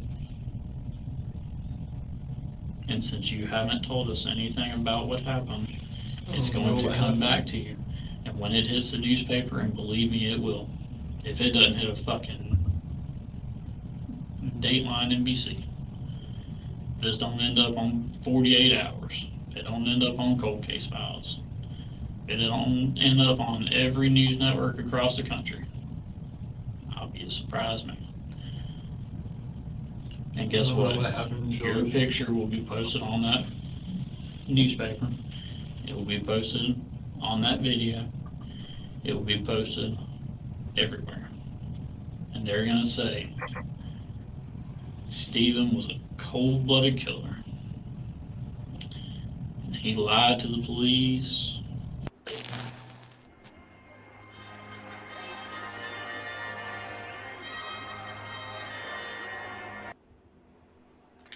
Okay, welcome, Jesse. I think that confused some people. Confused a lot of people. Yeah. So we'll still do our interviews and stuff like we were going to too. But what is your take on that whole thing, Jesse? I was recording a video on the Eastern Conference Finals, so I missed. Is that the video? That's not the video I sent you, is it? That what we just Yeah, watched? that was it. Really? And Yeah. that was just the end. That's where it ended. That's how it ended. Yes, sir. Going back. I don't remember watching that part. I remember watching all the Steve G interviews, Right. and taking some bits from the interviews.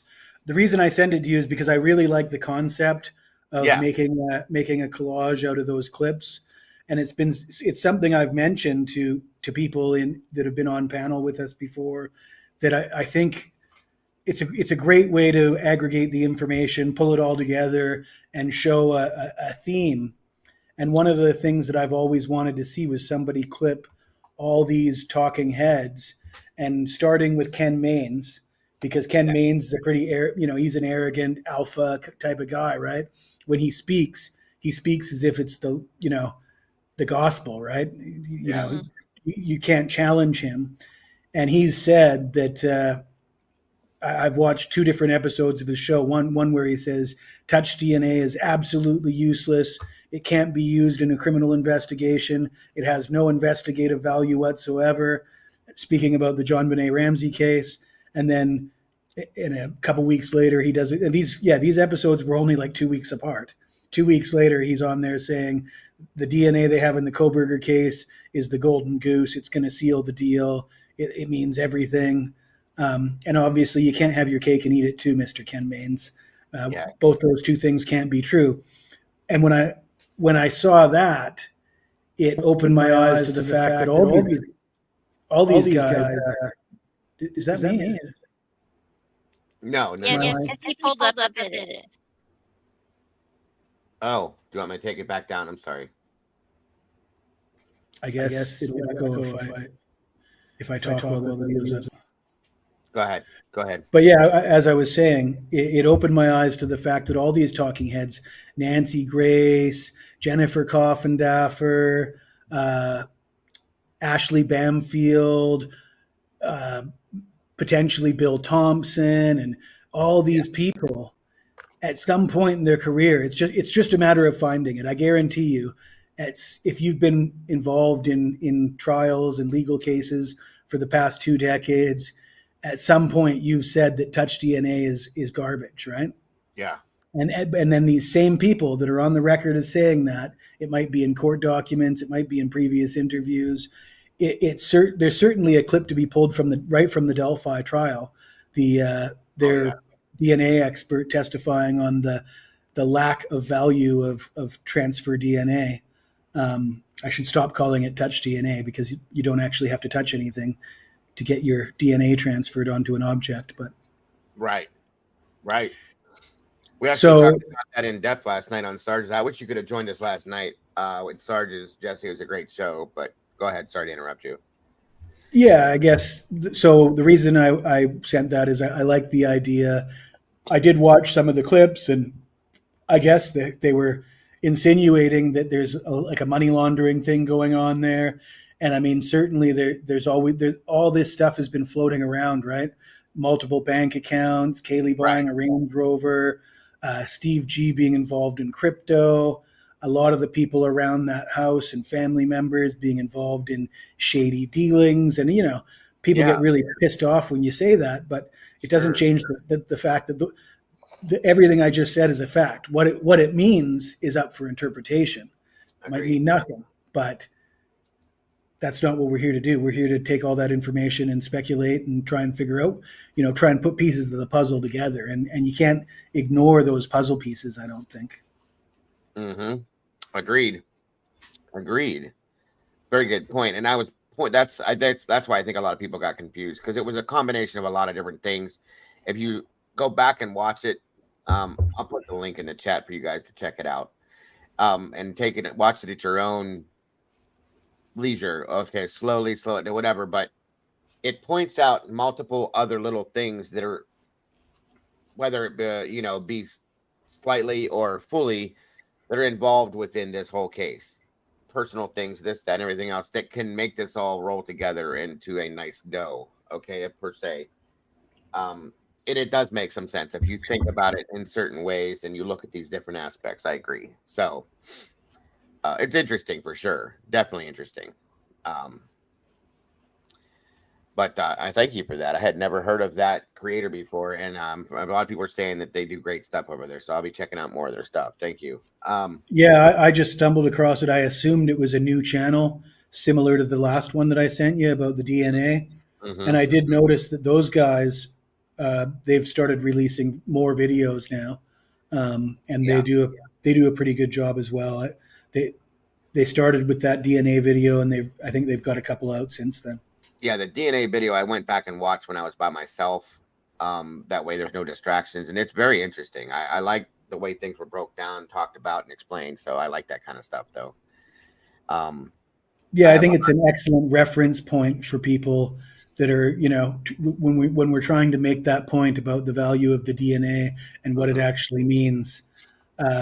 Yes. I mean, it didn't open my eyes to anything because I was already aware of all that stuff, but the way that they've laid it out and presented it in the manner that they presented it, and with the credibility that they have compared to the credibility that you and I have when we talk about DNA, it hits a little bit differently. And I thought that was the power of that video, is just the credibility and the way that it's explained.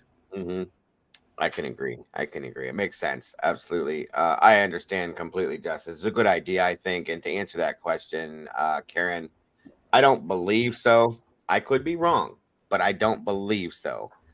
My understanding is that they do these interviews just to put their information out heading towards justice, but I don't know. I can't guarantee you a promise that I'm telling you a full answer of truth because I don't know. But I think Steve G's last News Nation interview, they pumped up his GoFundMe. Ashley Bamfield at the top of the video. They were definitely talking about it. So in turn, they may not be getting handed over money from the news stations, but they're making something in some sense, probably, sure, because they were definitely pumping it. Like Jesse said, I heard her say it, I think 2 or 3 times. So yeah, that makes some sense.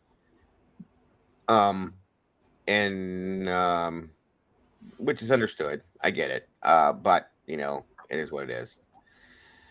Okay, so this is the next one after yesterday. We did the last one we did yesterday, or the day before yesterday. I'm sorry. Yesterday was a bad day again. For those of you that are just popping in, we had a really rough day yesterday, which is why we didn't do this. So this would be, the last one was December 4th. This is the next one, which is December 5th. This was for Fox News. And then we'll move forward from this one. So yeah, we have to mute when these are playing now, I guess, because it's causing an echo, which is a new thing. I don't know, but either way. And then we can stop it. Welcome back, Alicia. We can stop it and conversate about it as it goes, and that way there won't be the echo. All right, let's get this moving. Our hearts go out to you. That I know from what I'm hearing from people everywhere, that they are with you, they're praying for you, and they're also hoping for justice to come sooner rather than later for your daughter and her friends. You mentioned here, you talked about the manner in which Kaylee and Maddie were killed is different. And what does that tell you, and what are the police telling you that means? There's a couple things that tell me with common sense, but I'm not a professional, so I want to specify that. But they've said the entry point was the slider or the window. It was in the middle floor. So to me, he doesn't have to go upstairs. His entry and exit are available without having to go upstairs or downstairs. Looks like he probably may have not gone downstairs. We don't know that for sure. Okay, so here at this point, it sounds to me like he's trying to explain that whole he didn't have to go upstairs, but that still doesn't make sense to me. If there was a target, you had to go upstairs. If that's the target, and it's speculated I believe they've even stated at this point now that they do believe Maddie was the target. So that statement still doesn't make any sense. I don't understand that. I'm going to play that back one more time just to ensure that I'm hearing what I'm hearing. Said the entry point was the slider or the that means from people everywhere that they are with you, they're praying for you, and they're also hoping for justice to come sooner rather than later for your daughter and her friends. You mentioned here, you talked about the manner in which Kaylee and Maddie were killed is different. And what does that tell you, and what are the police telling you that means? There's a couple things that tell me with common sense, but I'm not a professional, so I want to specify that. But they've said the entry point was the slider or the window. It was in the middle floor. So to me, he doesn't have to go upstairs. Hold on. God, I wish Eddie was here for this one. One more time, guys. Listen to the question and then listen to the answer. There's a couple things that tell me. Steve, before we start this interview, I just want you to know how much our hearts go out to you. That I know from what I'm hearing from people everywhere that they are with you, they're praying for you, and they're also hoping for justice to come sooner rather than later for your daughter and her friends. You mentioned here, you talked about the manner in which Kaylee and Maddie were killed is different. And what does that tell you, and what are the police telling you that means? There's a couple things that tell me with common sense, but. All right, just so everybody's understanding here, because I want to clarify this. What's up, Sarge? Thanks for joining me, boss. Great to have you here today. Make sure you say hi to Mama Bear. She will knock you around. Hello.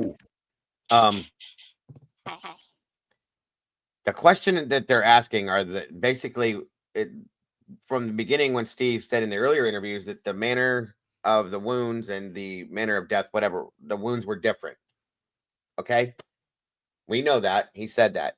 That's what she just asked him. Now listen to his answer to this.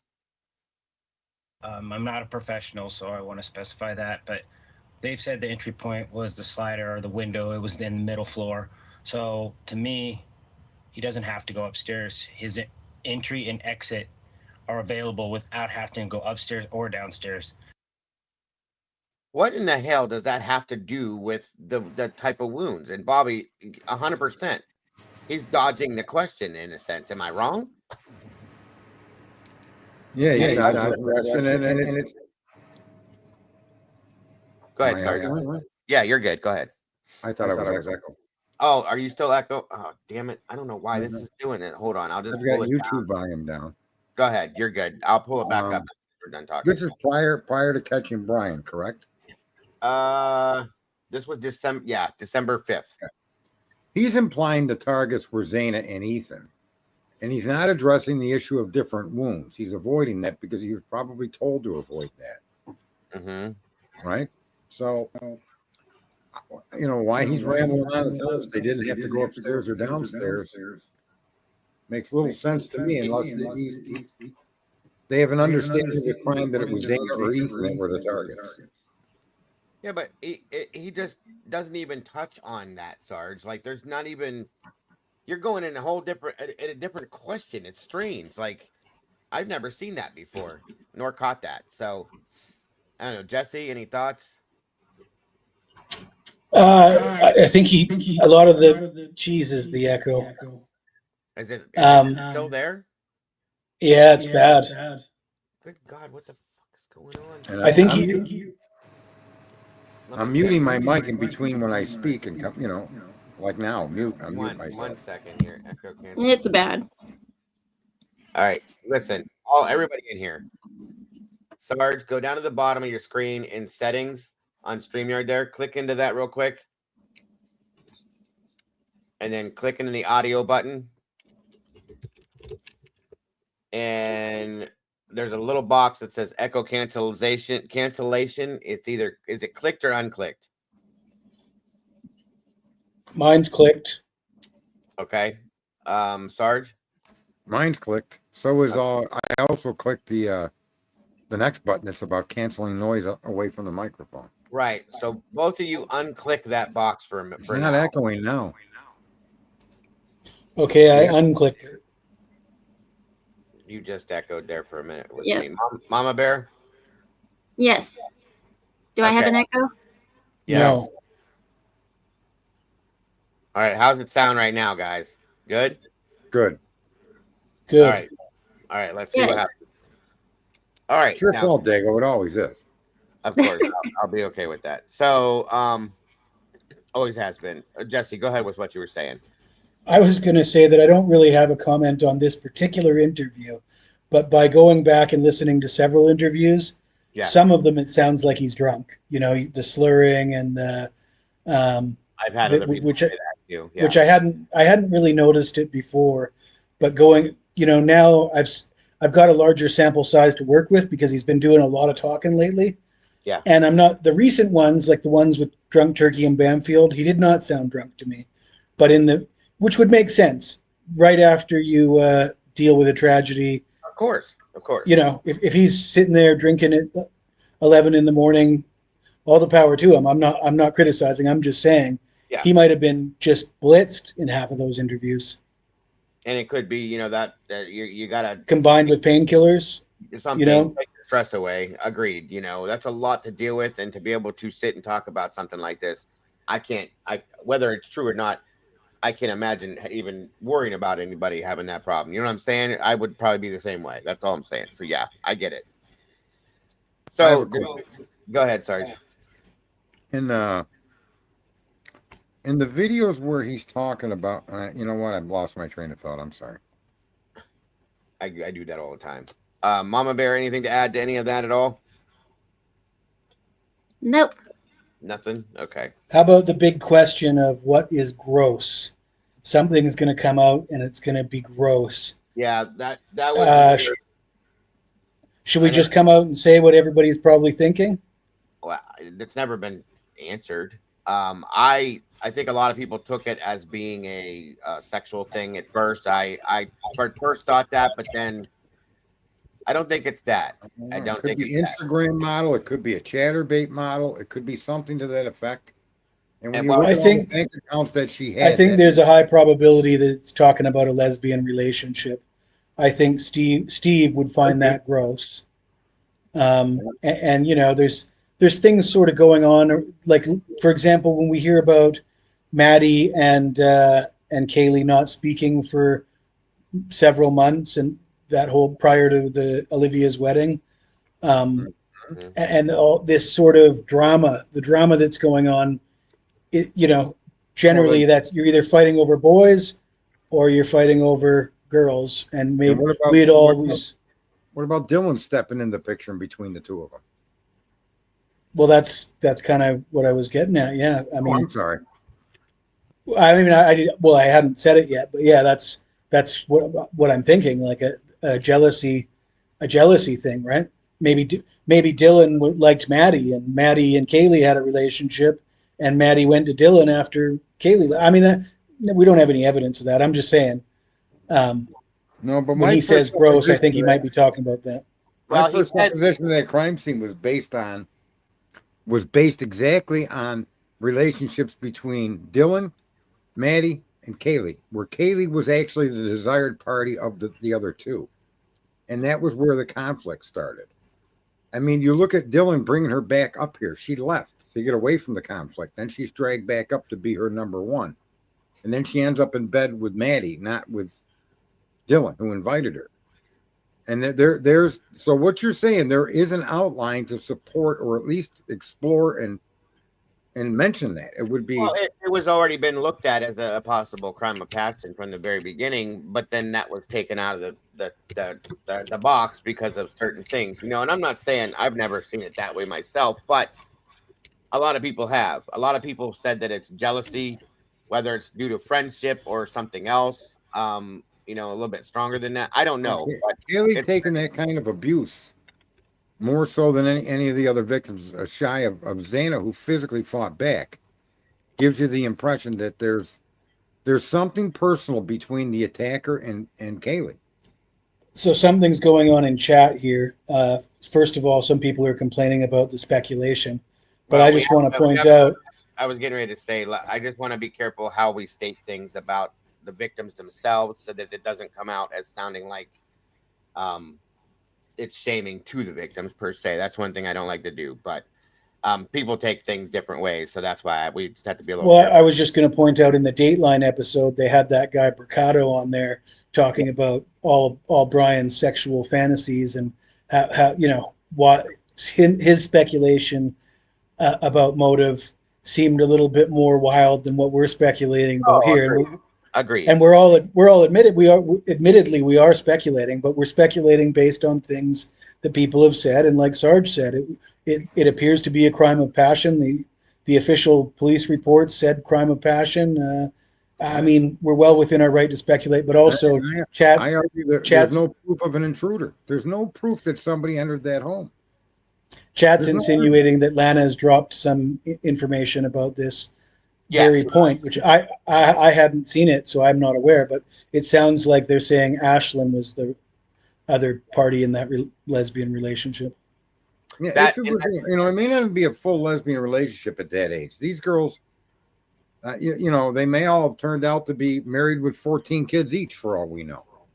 But at that age, there is a particular, especially in today's colleges, especially with the social engineering of sexuality that's going on across this country. Then we finally are having a guy put an end to it all. But knowing all of that and the atmosphere around all of that is not speculation. That's true. Now, it's speculation that there was any interaction between these three women that way. However, it's a fair point to discuss, in as much as there is an inkling of that maybe being potentially part of the problem here, part of what caused this attack, as far as I can. Well, and there was, like I said, part of a lot of the speculation that has been out because of the personal violence against Kaylee per se, for one, because again she was, oh my God, she was found unrecognizable. They stated that she was attacked in a very, very vicious way. But that could also be because she jumped in the middle of something trying to defend herself, and she was attacking the other person, one of the perpetrators per se, and that could be why it got worse. But it could have been a personal thing. A lot of people believe that it was a personal thing because of how bad she was attacked. Can I say something without not too much? People might take offense to this, but you're speculating that Kohlberger did it, and then you're taking pictures and speculating that proves he wears dark clothes. He must have done it. And there's speculation his car is in the area. That's all speculation. There's no evidence of that. And yet, when people want to speculate about the occupants of the property, somehow that's off limits. Somehow we're bad people for pointing out things that do fit the scene. I don't understand. Hey, Sarge, do you know what qualifies me to be here talking about this? You're an interested party. That's all it takes. I'm a good guesser. My single qualification to be here with you guys is I'm a good guesser. That's what I do for a living. I make guesses. Angel, Angel's pissed at me about speculating. Here's the thing, though, Angel. We're not stating that speculation is fact. That's why I have that on screen there. It's absolute speculation. And we're also not speculating outside the bounds of the data that's been given. Yeah, we're not bringing in people from the Banfield. We're not bringing in people from an airplane that parachuted in. We're not bringing in people from the grub truck. We're not trying to impugn the frat or drug dealers or child. We're not bringing in unfounded information. We're trying to sort through the data that's factual. Right? And factually, these three women had a relationship. We don't know to what extent. And that's where the speculation comes in. But to say that they didn't have a relationship is insanity. Of course they did. They were roommates. Right. And what are the odds that I would come out here and float this theory without any knowledge of Lana's video, and at the very same time Lana's coming out and floating a similar theory? Clearly that's based on something, right? There must be some signs pointing in that direction for me to come on here and speculate about a lesbian relationship, and then for her to drop a video describing a similar situation. I'm sorry. I'm not even saying the lesbian relationship thing. What I was saying that could make some sense is we learned during the Dateline episode something that I questioned immediately when we watched it with the moderators that night. I said, hold on a minute, because they brought in Ashlyn Couch, who we know, and I want to bring this out real fast since this subject got brought up. We know for a fact that Ashlyn was supposed to be the other roommate, signed the lease, then she had moved out, never moved back in, whatever. She graduated, I guess. And they put her and Maddie together as like best buddies. They grew up together. They lived together here. They were just the best friends.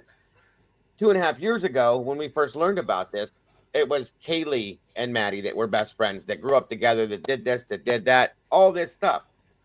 And that's why I said to the mom, I said, where the hell did Ashlyn come into the picture like this? Why wasn't this put out 2.5 years ago? Now it is. And there was deeper speculation. And I'm saying not even relating to like I said, a romantic thing, but a jealousy of a friendship, even a closeness could have been that maybe, but even just alone, the closeness of the friendship, that there was a jealousy that came about, and that whole thing that was brought up about the two, Kaylee and her not talking, and then Ashlyn comes into the picture, blah blah blah, so on and so forth. And at some point, because Ashlyn was good friends with Emma Bailey as well, that the whole thing got brought about in that situation there. So it does make sense to me. Again, it doesn't even have to be the romantic side thing to it. It could be, but it doesn't have to be. It could just be a standardized relationship with somebody. So I will just say, in my opinion, I don't think their sexual preference has anything to do with it.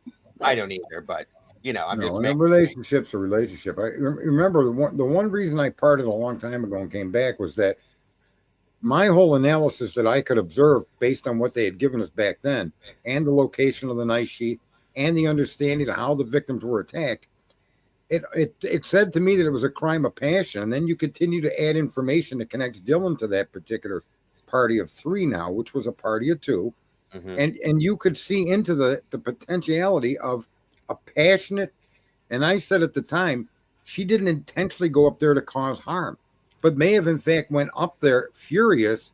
A knife was pulled for what they felt was self-protection, and then it turned into what it became. It was not an intentional murder of those two young girls. It was a passionate argument over intimate issues between the three of them, and it went awry. That would explain. And it certainly wouldn't be the first time we've seen a crime like that take place. Right. No. And then the happenstance of Zana getting caught up in it. So my view of the crime early on was of that, and that it wasn't an outsider, and that it was somebody within the residence, and it wasn't an intent to go kill people. It was a passionate, rageful event that developed. It didn't just. And comments have been made from law enforcement and the families that would point you in that direction. And my speculation is based on Steve's comments that something is going to come out that people will find gross.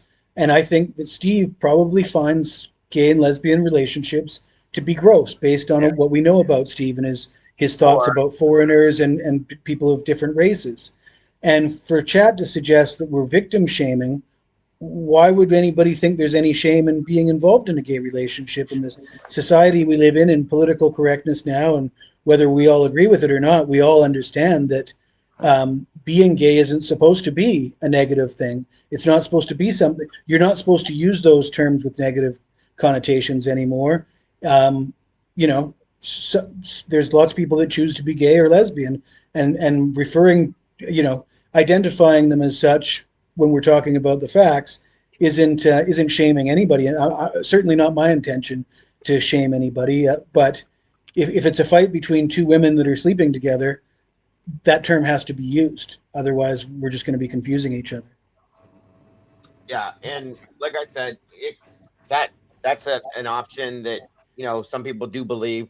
Like I said, I don't go that direction with it. I do believe that there's a possibility of a very close relationship and a jealousy of that relationship, because, like I said, it didn't start that way, but then it ended up that way, which is something that we were never told before. This is brand new to us, and they have all the info.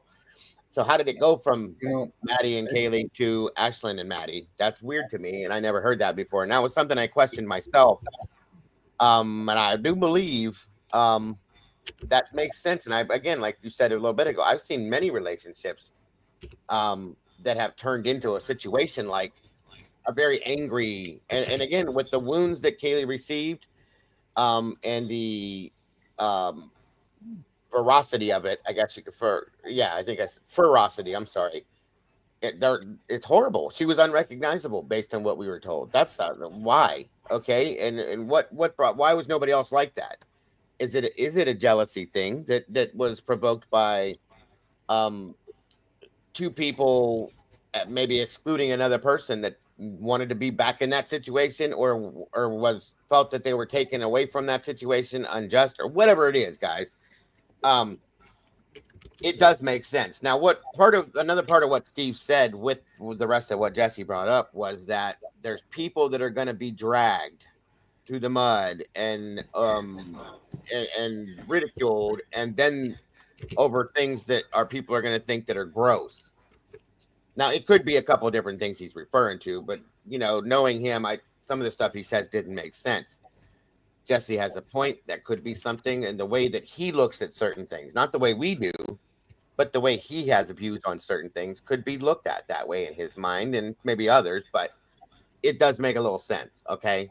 And I wonder. Hiya, Dinky.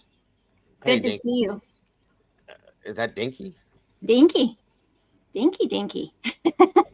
Oh, hey, buddy. Good to see you. KP, do. Great to have you here, Dinky. I hope you're doing or he's probably on your side then. Okay. Either way, it's great to see you. But yeah. There's no. We're not saying that this is exactly what happened. We're just we trying would to be better redirect. off talking politics about Democrats and Republicans based on the way the chat's going. I mean, they're fighting with each other. They're trash talking me. They're really that whole explanation I did about being gay or lesbian isn't a negative shouldn't hold negative connotations. I guess I screwed up and said people who choose to be in gay relationships, and now I'm getting dragged for using the word choose. I can't win here, guys. I can't. I mean, the whole point was I think something's going to come out about this, okay? And if it does, all you guys that are trash talking me now can owe me an apology. I don't think it's unreasonable to suppose that those girls, one or more of them, were doing cam stuff and getting paid. They had multiple bank accounts. Now you're really going to piss them off, Sarge. Well, I don't really care if I piss anybody off, but how does a young woman that age, and I'm a man of means, and I only have I have 4 accounts, but I have money, and I'm not saying I'm rich, but I mean, I have earned money for many years of being in one trade. Investment accounts, savings accounts, CDs, a checking account to save. That girl had more than me. So I'm saying that does elicit a curiosity. And in today's world, how do you sustain that for a 19-year-old? How would you explain that in today's world for a 19-year-old to have? How many bank accounts did she have, Dago? 5? There was a few. That was brought out in the very beginning to it. That was something I was going to touch on. There's nothing wrong with that if people want to engage in that, just like anything else sexually preferred. I actually had sent to me probably about a year and a half or so ago many pictures. Okay, many pictures of these they weren't wearing regular clothing. And it's kind of provocative looking. I mean, it's not completely, things are covered up, but they're very, in some senses, provocative looking. And I was like, what the hell is all this? Like something you'd wear on Halloween? A little bit more, but Well, that's pretty. Yeah. The way girls dress on Halloween these days, if it's more than that, that's pretty provocative. They were provocative. And in fact, there's nothing to be ashamed of. I don't look at I don't find that to be a shameful thing. I would hope my daughter never did that or doesn't do that. But again, if she does, I wouldn't shame her for it. And I wouldn't look at her as a bad person. I mean, nowadays it's not a shameful thing. It's what people do, and that's their choice, guys. There's no shame in that at all. But yeah, what are the odds? Elbaquera says, "What are the odds?" And I will answer that question because Sarge brings up the cam stuff. The fact of the matter is, studies are showing that 1 in 10 women in this age group, let's say between 20 and 30, are doing some selling selling images of some sort online. One out Yeah. of 10. So you got 5 girls in there. That's like a 50-50 shot that one of them was doing that. Well, the pictures that I got were basically referring to that, you guys, and it was some of them were some of the roommates here, some of them were their friends and other, but they were all in poses like this and stuff like that, wearing somewhat slightly provocative clothing, things like that. And I was like, reading through this, and it's saying these were extracurricular activities, this is how they made extra money, things like that, so on and so forth. So it was something that existed, you know what I'm saying? And I was told by that same person that sent that a lot of college kids, even male, do this to Candy make Girl was opening up a foot page. I just heard. do what? Candy Girl's opening up a page for images of her feet, from what I just heard or read. Feet. Sarge, keep your fetishes to yourself, please. I'm just repeating what I saw in the chat room. Oh, yeah. I see that. Yeah. No, I know somebody that does. Oh, if I had. Okay. I know somebody that does this, that sold socks. People were asking for socks that had been worn. It's gross, but socks that had been worn, and we're paying up to $100 for a pair of socks that this girl had worn. What? But it's a thing now, okay? And you don't have to go put yourself in danger and things like that. You can just do whatever you're doing, and they get paid a lot of money for these things. So it's a thing. And they were saying that a lot of college kids help pay for their things by doing this, and it's a normal thing. I didn't know that until just when I got all these pictures and that was sent to me, and I was like, wow, okay. So yeah, it's a thing. It is a thing. Sarge is right. Now, did it involve any of them? I don't know for sure, 100%. Now, No one knows. Like but I that said, could be what he's referring to, as well as what Jesse pointed out. Yeah, and that's kind of what I was. It could be in the line of something sexual, regardless of exactly what. Right. If it comes out, I don't think it was about the wounds. Somebody in the chat said it was about the wounds, and in the context that he used that term, it did not appear to any of us to be about the wounds. Yeah, no, like the attack on her wasn't specifically because she may or may not have been in a lesbian relationship with anybody in the house. I don't buy people's underwear. That I was gonna say, I think that was supposed to be a TOO. No. I know what you're saying. They sell their underwear, their socks, their undergarments. Weird people have strange fetishes, guys. There's a weird In Japan, they have vending machines selling used panties. Yes, they did, Mr. Mojo. They do, yeah. So Jesse travels with a lot of change in his pocket. That's insane to me. Absolutely. And hey, Mojo, what's up? They probably charge $100 for a pair of panties, Sarge. Here, JP, thank you for that's what I was trying to get to.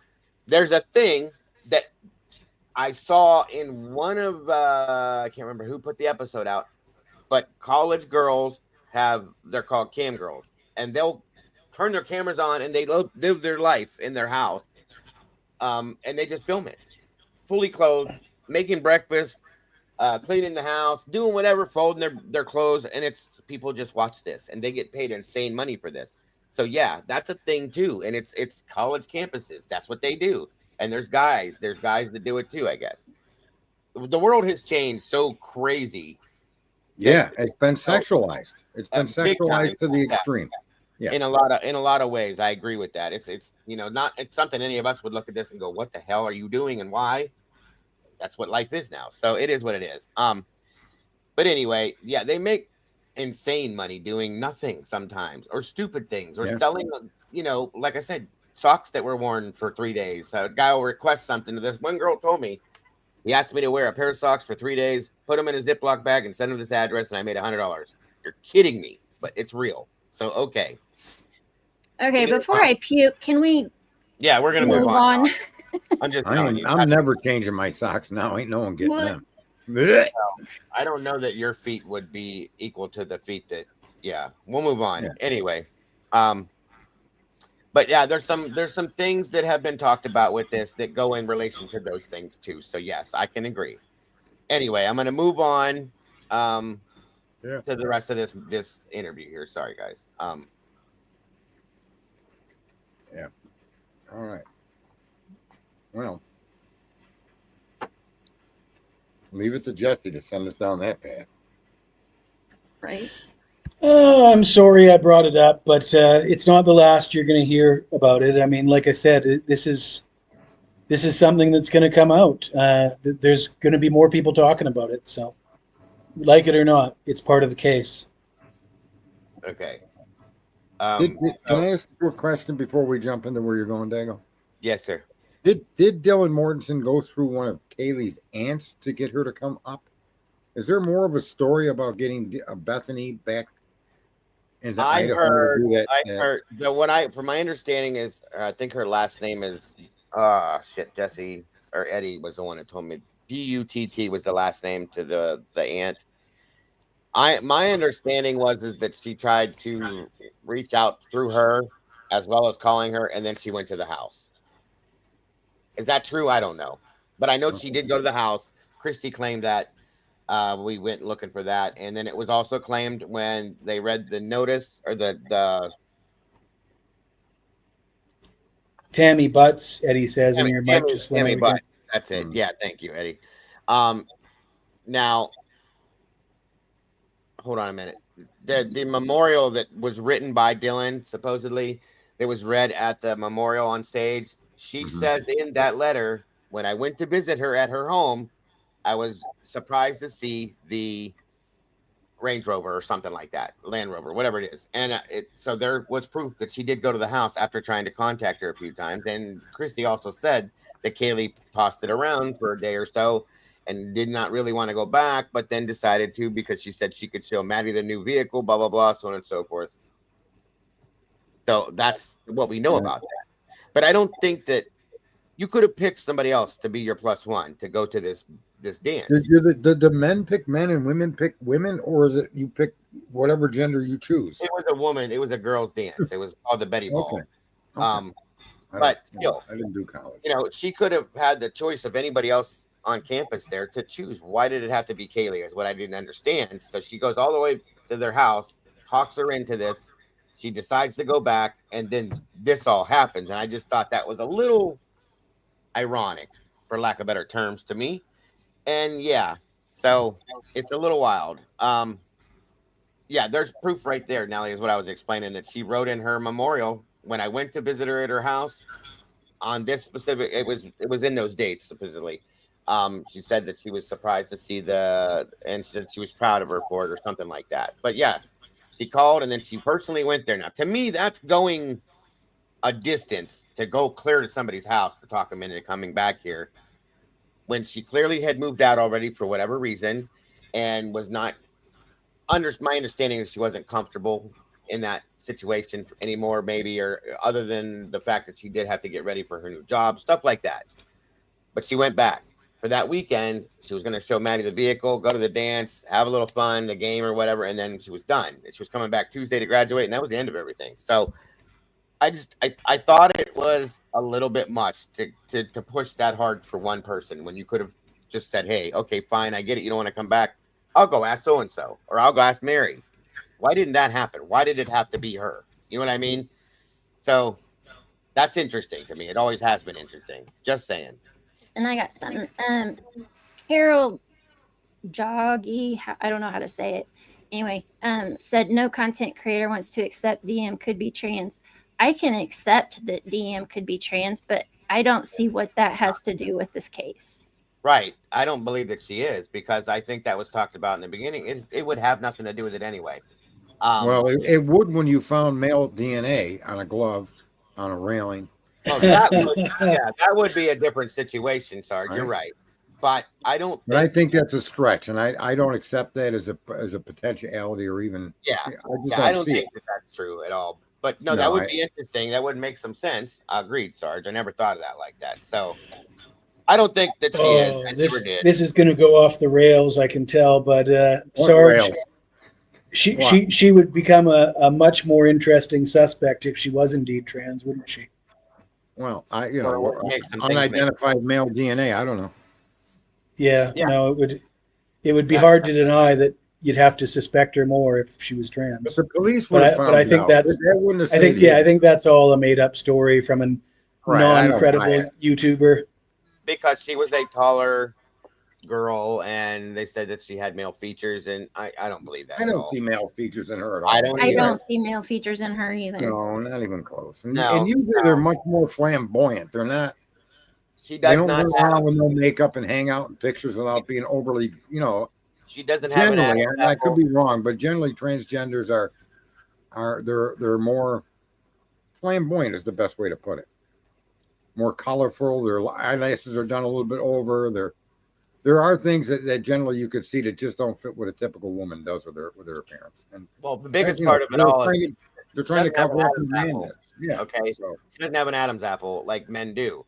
So no, that's something I've never believed. yeah, and I think don't even that's go just that fluff. direction. And if there's any relevance to it, then time will tell. But I don't buy into it. And I It only would be mentioned the too part tough that- to keep that under wraps too. I mean, somebody at that school would know and would say, and Yeah, absolutely. In a house full of girls, come on, somebody's going to know something, see something, say something. Right. Just that's how things work, and I just think it's ridiculous. That's my opinion. But Yes, and Ro, probably it there'd was probably be a just lot a more fingers pointing at her too if that was the case. oh my God, yeah. Yeah.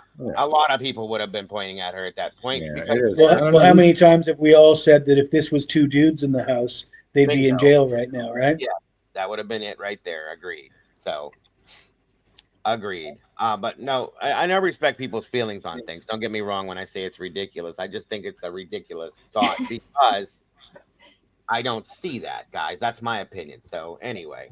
Okay. Well, there's nothing but rumor to substantiate. There's no way to substantiate the accusation that's been put out on YouTube. Well, she That did she's a address it at transgender. some point. Somebody told me that she addressed that early on. It was brought up, and she said, I don't see it anywhere written down, but that she said that's absolutely ridiculous. And no, I've always been a girl. I was born a girl. I'm a girl. End of story. So it is what it is. Yeah. Carol, is what predominant in the U.S.? Trans? No. I wouldn't It's say not predominant. No, where Jesse lives is pretty wild. Tell us, Jesse. It's a lot more. It's a lot more normal now, Carol, but it's not predominant. I wouldn't say. Where is it the most predominant there, Jess?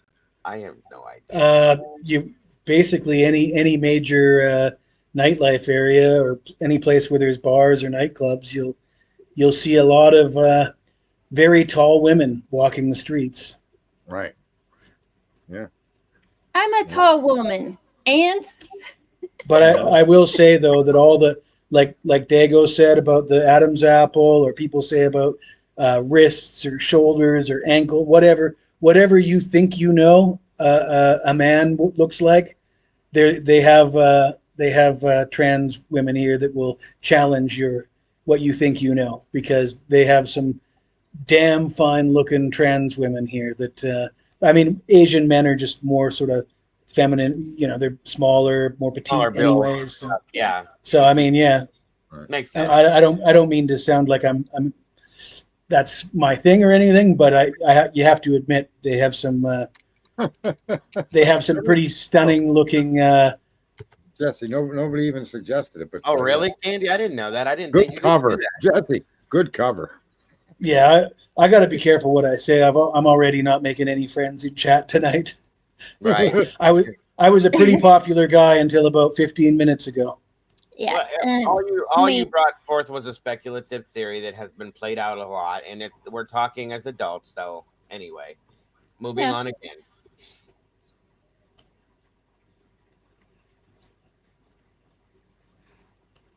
Eddie did suggest a clip. If Eddie, if you're still there, maybe you want to mention that again. I think it's lost in the thread, but you did suggest a clip that we might be interested in that would get us off the rails. Echo.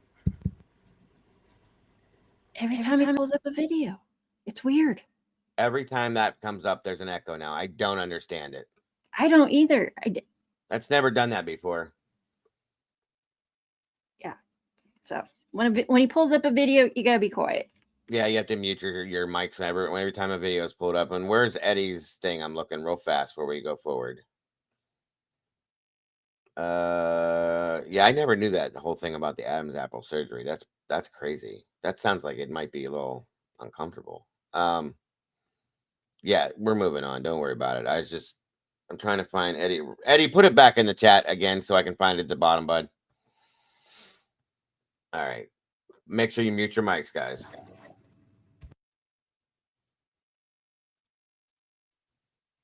Okay.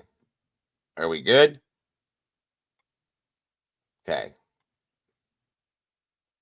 It was the slider or the window. It was in the middle floor. So to me, he doesn't have to go upstairs. His entry and exit are available without having to go upstairs or downstairs. Looks like he probably may have not gone downstairs. We don't know that for sure, but he obviously went upstairs. So I'm using logic that he chose to go up there when he didn't have to.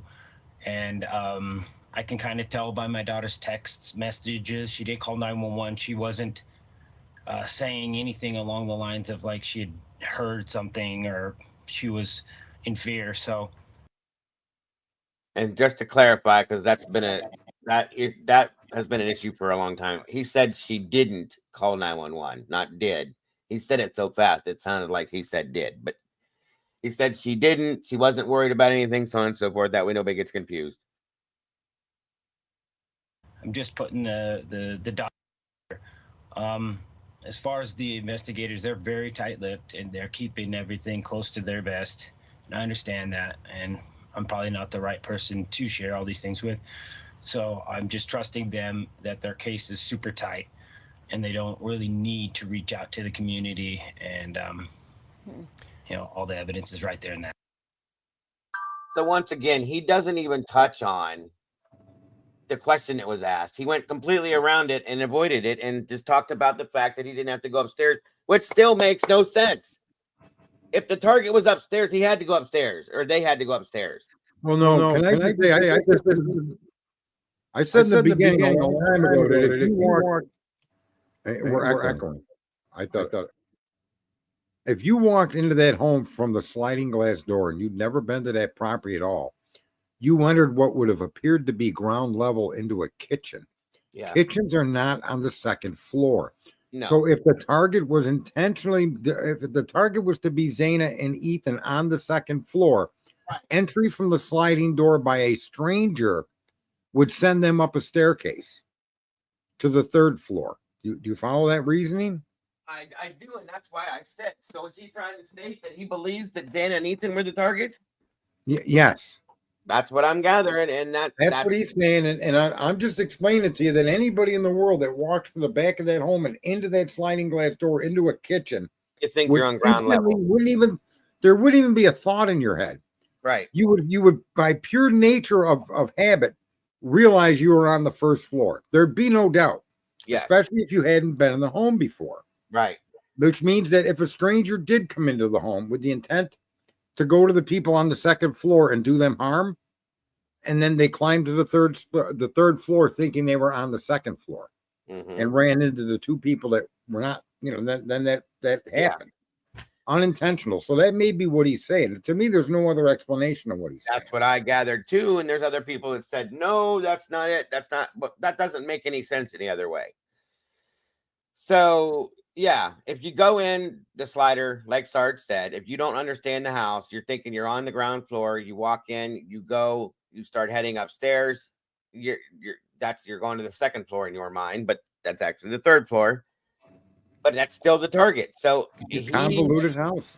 Yeah, he, in my opinion, is saying at this point here that he believed that Zana and Ethan, or one of them, or both, were the target at that point. And that's how I took this. I can't take it any other way, you guys. So is that true?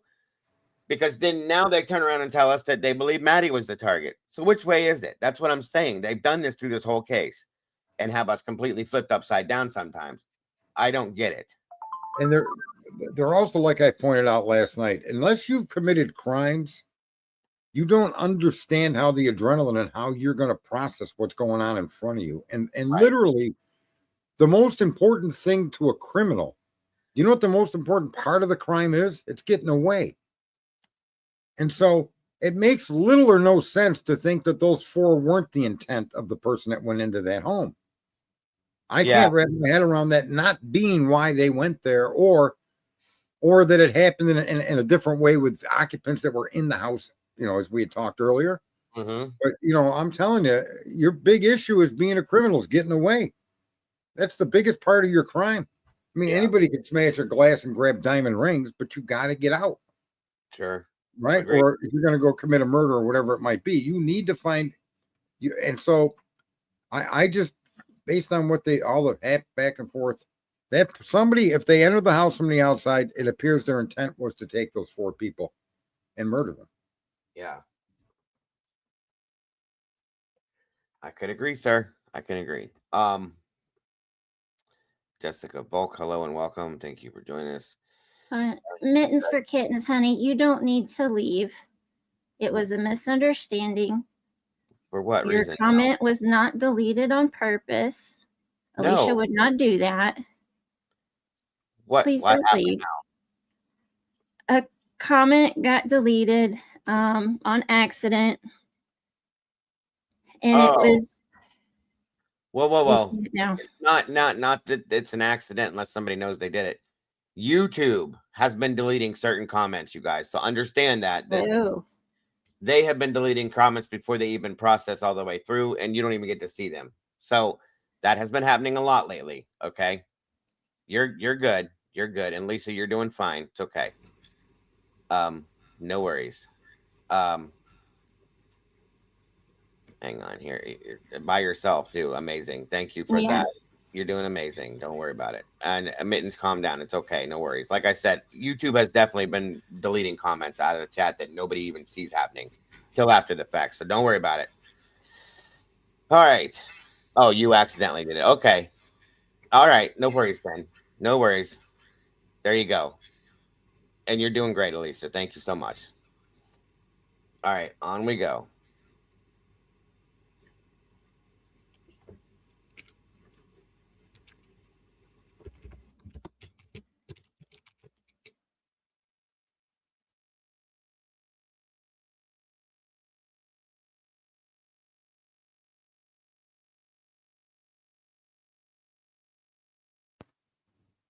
Are you playing a video? God, I keep forgetting that I have to re-put this back up every time. Sorry, you guys. Hold on.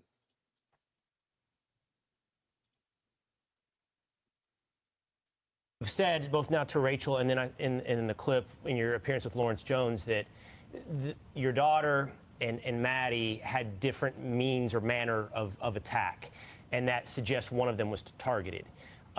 Can you share with us, do you know, and you can't share either way, which one was targeted? I can't. I asked for permission to do just that, and they said no. I probably disclosed information that they wish I wouldn't have said, but the story's going cold. There's less people coming to Moscow. I'm not gonna go sleep in my bed knowing that I could get up and I could go to town and I could do something. And I'm not gonna go away, and I hate to be a pain, but as a father, I just can't even sleep thinking that I could be doing something. So that's why I'm up. Understandable. Wow. Let me ask the flip side too. You're being respectful toward police about the fact that they need to be tight-lipped. But if there was something you felt like you deserved to know or you should know as a father at this point, are there questions you have unresolved from the police that you feel like, hey, just throw me a bone here and let me know? For sure. I mean, alibis, just share the alibi. If you're not sharing an alibi, to me, it tells me that you're not 100% confident that it's going to stick, or you have somebody who's going to come forward and say, hey, I don't know what he told you or that person's alibi was, but I have this information. I have something. So if you don't share the alibi, it makes it a little bit harder for us to just let those go. And I've said it before, I don't want to make victims out of just bystanders and witnesses. So I just share those things, and that would help. Steve, do you get the sense that you're being asked? Okay, that was something he said in an earlier interview as well about sharing his damn alibi. What? Anybody have any idea what the hell he's talking about there? Talking about the people that are being questioned and interviewed and looked at as suspects. Why? What does it mean? Yeah, but why is he so dead set on sharing this alibi? I don't understand. He's talking about Dylan and Bethany and Jack DeCoeur and Jack Showalter and those type of people. Share that though is what I don't get. Why would he expect that? You know what I mean? Yeah, in an investigation, you wouldn't generally provide that to the families, but I guess I still agree with his original criticism when he said there were certain people that were cleared too early. He certainly said that, right? So I think that's exactly what he's talking about, is the people that he considered cleared too early, and he was never specific. He never told us who, and he always stuck up for Jack, and he never really fingered the roommates. But he clearly thinks that there was people in and around that house in that inner circle that were cleared too early that he thought should have been looked at. But of course he's jumped off that. He doesn't go with that train of thought anymore. But Eddie probably knows more about it than I do. Yeah, and here's the thing though. I'm gonna say this because if you guys remember when they had, I think it was Brian Itton did the interview with the whole family. Christy and Olivia were really, really pushing Jack D's innocent. He's this, he's that. I remember Steve and kind of in the corner of the couch there, kind of shaking his head and like making this face like he wasn't comfortable with that in a sense. Does that make sense? Does anybody else remember seeing that? I don't, but that was way back then, so maybe it's different now. Right. I almost feel like, he was forced into believing that, if that makes any sense. See, Nelly remembers it good. And I just, that's what I'm saying. He kind of bounces around here. Yeah. And I'm trying to gather what he's saying. Thank you, He's not bouncing around, and he's become very focused on what he wants people to believe to be true. Yeah, now. And fair enough, right? That's kind of, hey, Joanne, good to see you. And that's kind of what I'm saying is like, we're looking back here then. This was December 5th of 22. As compared to what we're hearing now. Hey, Tandy, welcome back. Thank you. It's interesting to me how this kind of has changed. What has changed? That's what we're talking about, guys. And it's interesting to try to understand. There's a suspect that he's told is the perpetrator. That's the change. Well, that's one thing. But now we have the fact that all this other stuff has come out. This is what my problem is, guys. Showing the text messages, the repeated and insistent lies that have come out throughout this whole thing. The fact that the PCA is garbage, and he's still making excuses in some senses and giving allowances and not questioning these things. This is what I don't get as compared to back here. You know what I'm saying? It's interesting how this is all unfolded per se. I think Ann's going to have to put Brian on the stand. That's an interesting piece of information, Sarge, because I wanted to talk about that at some point too, and get people's feelings on that, because some people think it's good, some people think it's not good. So, well, he needs to humanize himself, and there's nobody that's going to come up there and testify to humanize him. Maybe his family, but I think Brian Kohlberger in this particular case, where everything is circumstantial, you can't let the jury by testimony from opinion frame who you are. Yeah, somebody has to give a context to who am I, who's Brian Kohlberger, and I don't know that there's going to be anybody that come forward that can do a better job about it than Brian. He seems very composed and relaxed, and I think that if you had to put it on in a case, you want to avoid that, but there's no hard evidence against this individual. So I just think this is one of those cases where it would be a wise decision to place him up there to speak on behalf of who he is. Gotcha. Right. Jesse, and let him get into the sky gaze. And this guy might start talking about sky gazing that night and many other nights and all the spectacular, and how, he may start getting into his hobby and share people with, just how engrossed he is in it. And that would really reinforce the alibi. I was driving around and I went and I looked at the meteor shower. Yeah, so, definitely. And I'm gonna address what Justice said here in a minute. Jesse, do you have anything to add to what Sarge just said or to that statement at all? No, I'm going to agree with Sarge. Gotcha. Mama Bear? Probably. You better. But I was on Eddie's side when you guys were arguing the other day. I will say that, Sarge. That's okay. Mama Bear, what'd you say? I said what? I said, do you have anything to add to any of that by chance? No. Okay. So, and we're going to get to this here. Justice says, Dago, I remember when Kim talking about Jack D and his roommate's alibi. She's right. And there was a conversation I had with her about this. And I completely forgot about it, to be honest with you. Thank you for reminding me, Justice.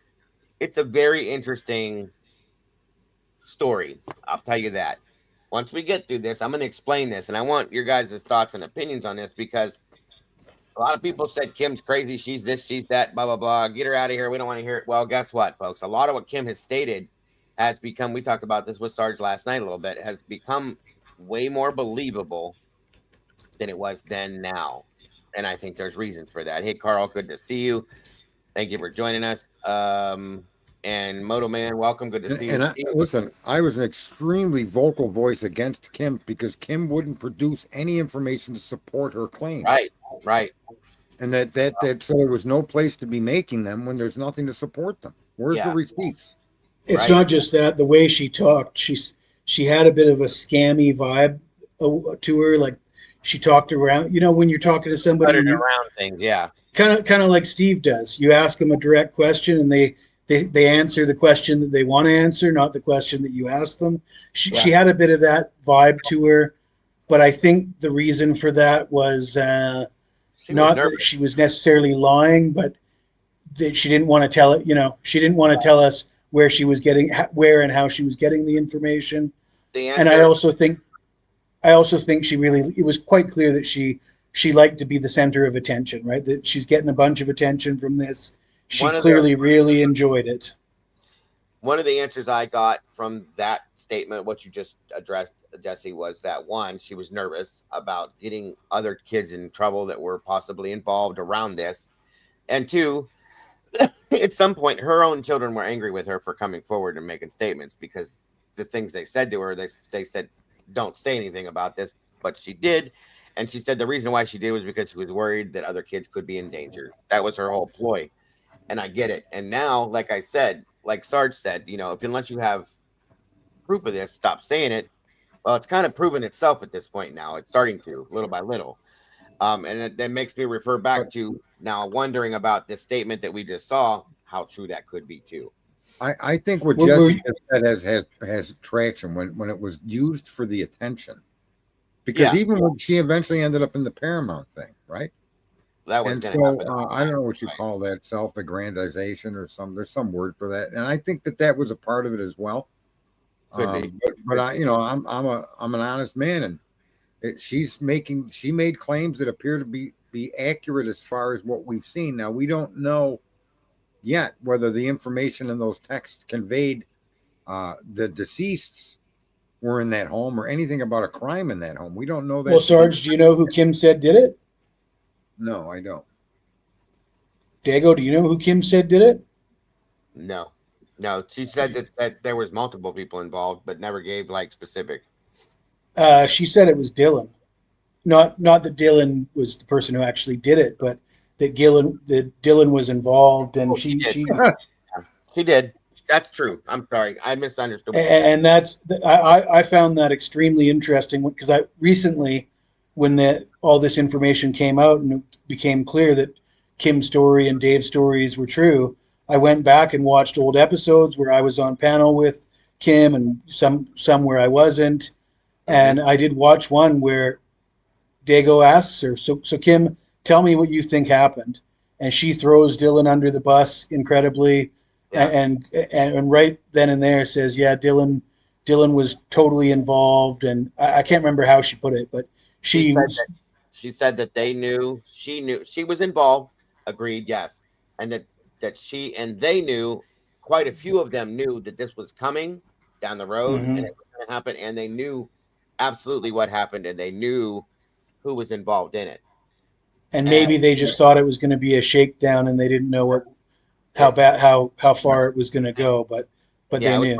It was supposed to be a shakedown. It wasn't supposed to be what happened, and it went too far. But it was absolutely something that Dylan was involved in, knew it was going to happen, that it was a shakedown that was supposed to happen, and then it went too far. So that was her answer. I do remember. Thank you, Jesse. And it's kind of ironic. Yeah. It is ironic because I looked at it from that perspective right from the beginning, because to me, there was no other solid explanation to define what we were given. The data that we had and what you could pull from that data and paint a picture. You know, I mean, you got so many colors in your paint chart. Yeah. What could you paint back then? The idea that an ultimate stranger came in to do that It's just not sensical. Right. To me, unless they were let in, unless that there was an occupant in that home that had some prior information or knowledge or involvement as far as giving access or letting somebody know that they're all there. I always looked at that from one of the roommates in the house that survived. And chastise people, say victim shaming. I really don't care. There to me, you can make a bigger argument for that as far as circumstantial evidence that came right from the people's own mouths. It isn't some blurry camera. It's Dylan telling stories that just, and every story she tells keeps everybody out of those rooms. She's not in the room. Bethany's not in the room. Nobody's around. You know what I mean? It's like, don't look at me. Don't look at me. I didn't even see the victims. We didn't check on them for 8 hours. And now with the texts coming out, and that's what, I haven't seen that WSU woman around, but I do owe her an apology because I was very animate. Without evidence, you shouldn't be telling stories out of class like that. Yeah, agreed. And I'm curious. I think a lot of people actually owe her an apology at this point. For certain things that were stated and said. I'm sure it probably won't happen, but I don't even know where she's at. I haven't seen her in probably close to a year now. Nor heard from her, so I don't know. She came into my stream and I booted her out. Yeah, I know. I remember. Moto Man, thank you for that, Moto Man. I appreciate it. Says Steve was forced to buy a narrative that the authorities sold to Christy. And I got to say that I kind of agree with you that it has always seemed to me that, Christy is on right here. I remember an interview that they did with Steve and Christy, and they asked Steve, are you willing and able to accept the fact that there could be more than one perpetrator? And he said, sure. She said, she sat next to him going, no.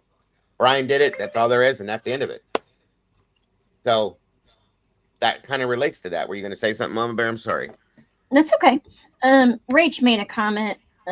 She said, anyone else find it interesting that Kim was convinced by Olivia to do the Paramount, and Olivia has been dating Steve's son? It is. It is. I never heard about that whole thing with Steve's son.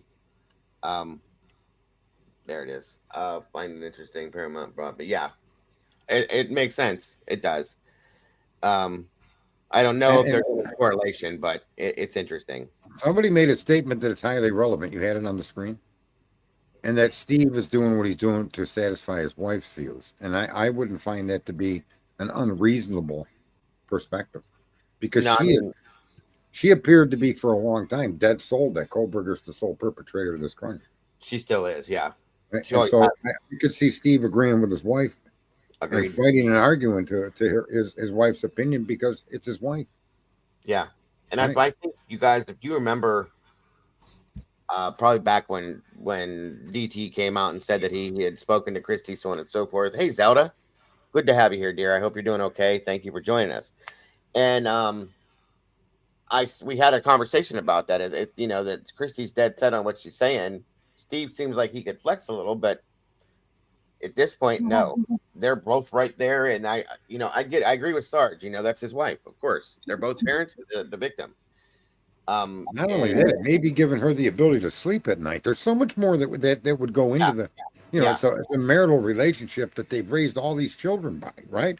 And so there's an investment of each other into each other's lives is just total. Yeah. Oh, hey, and so that may be why Steve is not digging any deeper into what he's being told and then sharing it, because it does help. Maybe that's the only way his wife can sleep at night, knowing they got that person in custody. That wouldn't surprise me at all. And you guys can very much tell that Christy's very, very, very emotional, much more than Steve on this. So yeah, go ahead, Mama Bear. I'm sorry again. It's okay. And Steve and Christy's daughter, Olivia, her husband works at Paramount or is a producer or something, right? Yep, he does. He does. So they got connections all around. That's pretty interesting too. Thank you for remembering that, because I forgot about that. Very interesting. Good points, guys. Good points. All right. I thought it was really interesting that Christy says she's never listened to the 911 call because she's so involved in this case. She does a ton of interviews. She acts like I shouldn't say she acts like she shows interest in wanting to know what happened, and to not want to listen to Dylan and Bethany's words on that call. Yeah. To understand, to just to gain an understand. I could understand that it would be very difficult to listen to. But you'd think it'd be also very important to know what was said, who said what, and to not listen to it just blows my mind. To get the whole truth, right, Jesse? You would want, as a parent, Mama Bear's a mother, Jesse, Sarge, myself, we're all parents, okay? You would want, sadly, knock on wood, God forbid, if this was our children or child, we would want absolute truth. I would. Yeah, I would. I would definitely want to know what those roommates did that night and why there was no intervention by them in any way, shape, or form. Right. So, well, I mean, if they're going to make Jack DeCoeur strip down and get it down to his skivvies and inspect his body, the least she could do is listen to that 911 call to see what Dylan and Bethany was saying. That's a good point. Yes. Good point, Jesse. Good point. And I think it's evident for whatever reason she refuses to hear anything other than the narrative, the narrative that's been created, and of course he won't now either. That's where he's at with it, and that's sad to me because there's so many other truths I believe that are out there that won't even be touched on at this point by them, and they deserve that, the actual truth, which is why we're here, guys, to find the actual and talk about the actual truth on this, not just the bullshit that we've been, laid out in front of us, in my opinion. So, good points. Good points.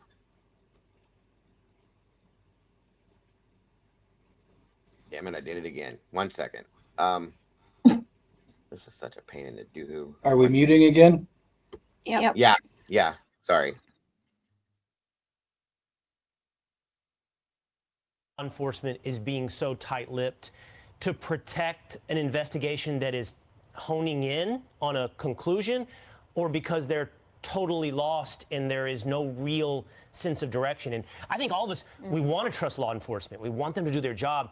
But I don't know if you know. I have no idea. Is this thing honing in at this point, or is it scattered all over the place? Wish I knew for sure. I did sit down with the investigator, the lead investigator, and I looked in his eyes, and I got a sense that this guy was going to do everything in his power to figure something out. But if the evidence isn't there, that's the part that I'm concerned. And then there's layers of separation. The communication is not the same as the boots on ground. All the officers that are out on the streets, those guys are working their tails off. But there's a different person to does the communication, and that guy's sitting with the lawyer, and that guy's sitting there telling him, you got to protect things that are beyond the case, like the town and the community and the college itself. Those don't matter as much to me.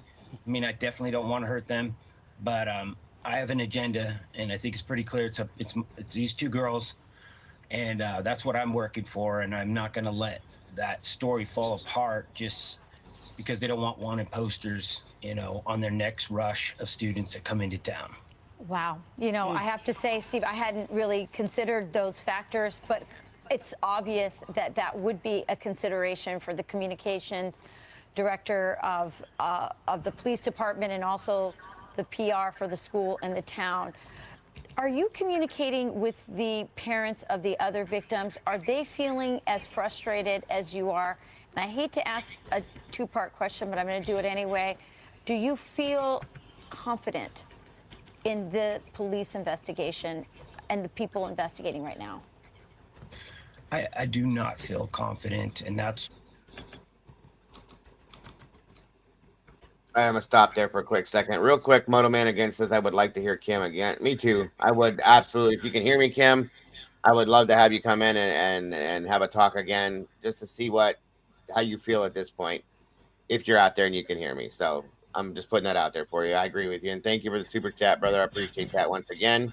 KP says, Ann is paying for an expert to dig the DM and dad. Oh, yeah. They're bringing back. That was interesting to me. Thank you, KP. That they said her father and hers phone and text messages are going to be either reproduced if they were deleted or shown and put together. And I would love to see what they say. Truly, I'm very curious. Again, KP, thank you for that. I appreciate that. So with what he's saying right here at this point, again, this was December 5th, I do believe. Yeah.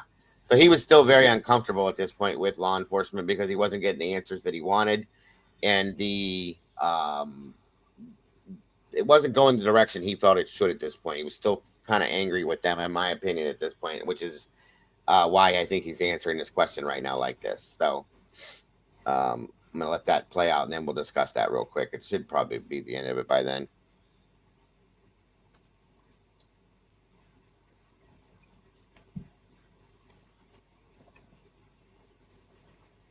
Why I push the envelope and say a little bit more.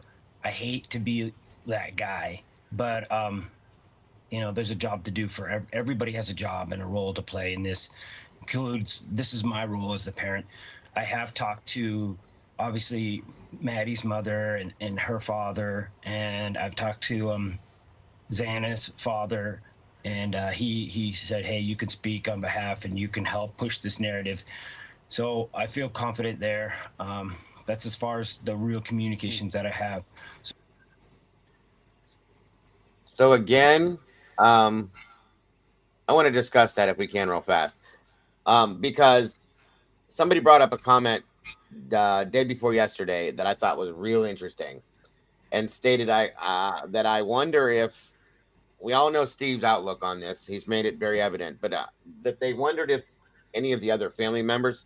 I know one for a fact has made a statement, Kara Northington or Kara Xana's mom, that she does question whether Brian is the one, that she has questioned it. And I remember her stating it when she was interviewed by Jules when I was in there.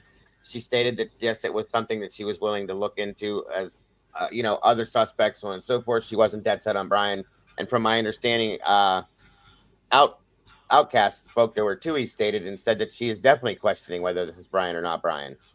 So she's not dead set on this. And I wonder if the other family members, which is what the person that came in here said, are they questioning this as well? Is Steve the only one that, and them, are they the only ones locked on this guy? Are the other families looking at it going, hey, what about somebody else? Or are they okay with this? That's interesting to me. I agree. Anybody else? Thank you, Mama Bear. Well, apparently the Chapin family cooperated with that Patterson book that says you are the jury now. So they plan on releasing that book. You guys have heard of that, right? Yes, yeah. Mm-hmm. So it would appear that the Chapin family is not keeping an open mind about Brian's guilt if they're cooperating with that book. Yeah, I would agree. I would agree. And Stacey also made a reference in a more recent interview that she may be changing her mind about attending the trial, possibly, which initially they weren't going to. So we'll see how that plays out too. I don't know. We'll see. I'd be interested to see. Yeah, I am too, Alicia. I was just gonna say that. I used to love his books. He's definitely disappointed. Definitely disappointed me. It's definitely not what I thought. Okay, so it's interesting. That's kind of, I mean, on a smaller scale, you see other streamers out there that'll follow the narrative that gets coin put in their pocket, gives access to people that they wouldn't have otherwise. I mean, Steve is not going to come in here and have a conversation with any of us, right? No, we're the wrong narrative. And the easiest way to make money and the easiest way to direct traffic is in the direction that it's already traveling, right? And we got travel going northbound, and we're trying to flag them onto the southbound lane. They don't want any part of it. So I would. It's all about money. James Patterson is about the money. The Bloom Fool is about money. All of these specials on all of these TV shows are about money. Yeah. And that it's sad. And our society has become so focused in and hyper focused on earning the money in the easiest way possible. Yep, money and propaganda. And a lot of them let the cat out of the bag as well. And in particular, how about Ashley Banfield in her interview with Steve G? Mm-hmm. For a brief moment, she says the right things, and how did I say it? Says the quiet part out loud, exposing the fact that she's well aware that the mainstream story doesn't make sense. Right. Howard Bloom, in interviews he did with Drunk Turkey, also let the cat out of the bag. Yeah. And then what about Andrew Sarge? Did you see me and Dago break down the Andrew Garrett Drunk Turkey interview? Because if you didn't see that, you would have howled about that. Yeah. You'd like that one, Sarge. Agreed. Thank you, Esther Hahn, for that super sticker. God bless. Very, very generous, and we appreciate you very much. I won't give Daniel the convenience of a click to watch his show or watch anything. Well, that's the thing, Sarge. Daniel invited Andrew Garrett onto his show thinking that this was going to be a big Fry Brian Koberger fest, because this Andrew Garrett guy did this Garrett Discovery report claiming that Koberger was friends with all these girls on Instagram. So Daniel didn't vet this guy very well, because he gets on the show and he just ripped Daniel's opinions to shreds. He gets on the show and he says, the government's phone data is all bullshit. It means nothing. The drive test was basically fake. Cy-Rays got... You blacked out there. You there, bud? You blanked out in the middle of a sentence. Yeah. Frozen shock face. Maybe don't you think it's suspicious that he turned off his phone? And this Andrew Garrett guy says, well, every iPhone in the country turns off for 6 minutes a day at some point. That means nothing. And he continued to debunk every single point that Daniel had. And Daniel barely got a chance to speak in this hour-long interview. Daniel was basically sitting there like he was being held hostage. He went white as a ghost. And he probably soiled his undergarments during the interview. You would have loved it. He looked quite unhappy, and he would respond going, mm-hmm. I'll tell you something. This may help people maybe know a little more about me. I define people by their motive. Right. Everybody has a motive. And I don't object to anybody's motive being to earn an income. However, when that motive goes across the line of just basic decency and dignity that all of us are entitled, I no longer will interact with you. Right. But I want all these streamers to make all the money they can. I choose not to try to make money doing it. It's my choice. But I want Dago and these other people to be successful.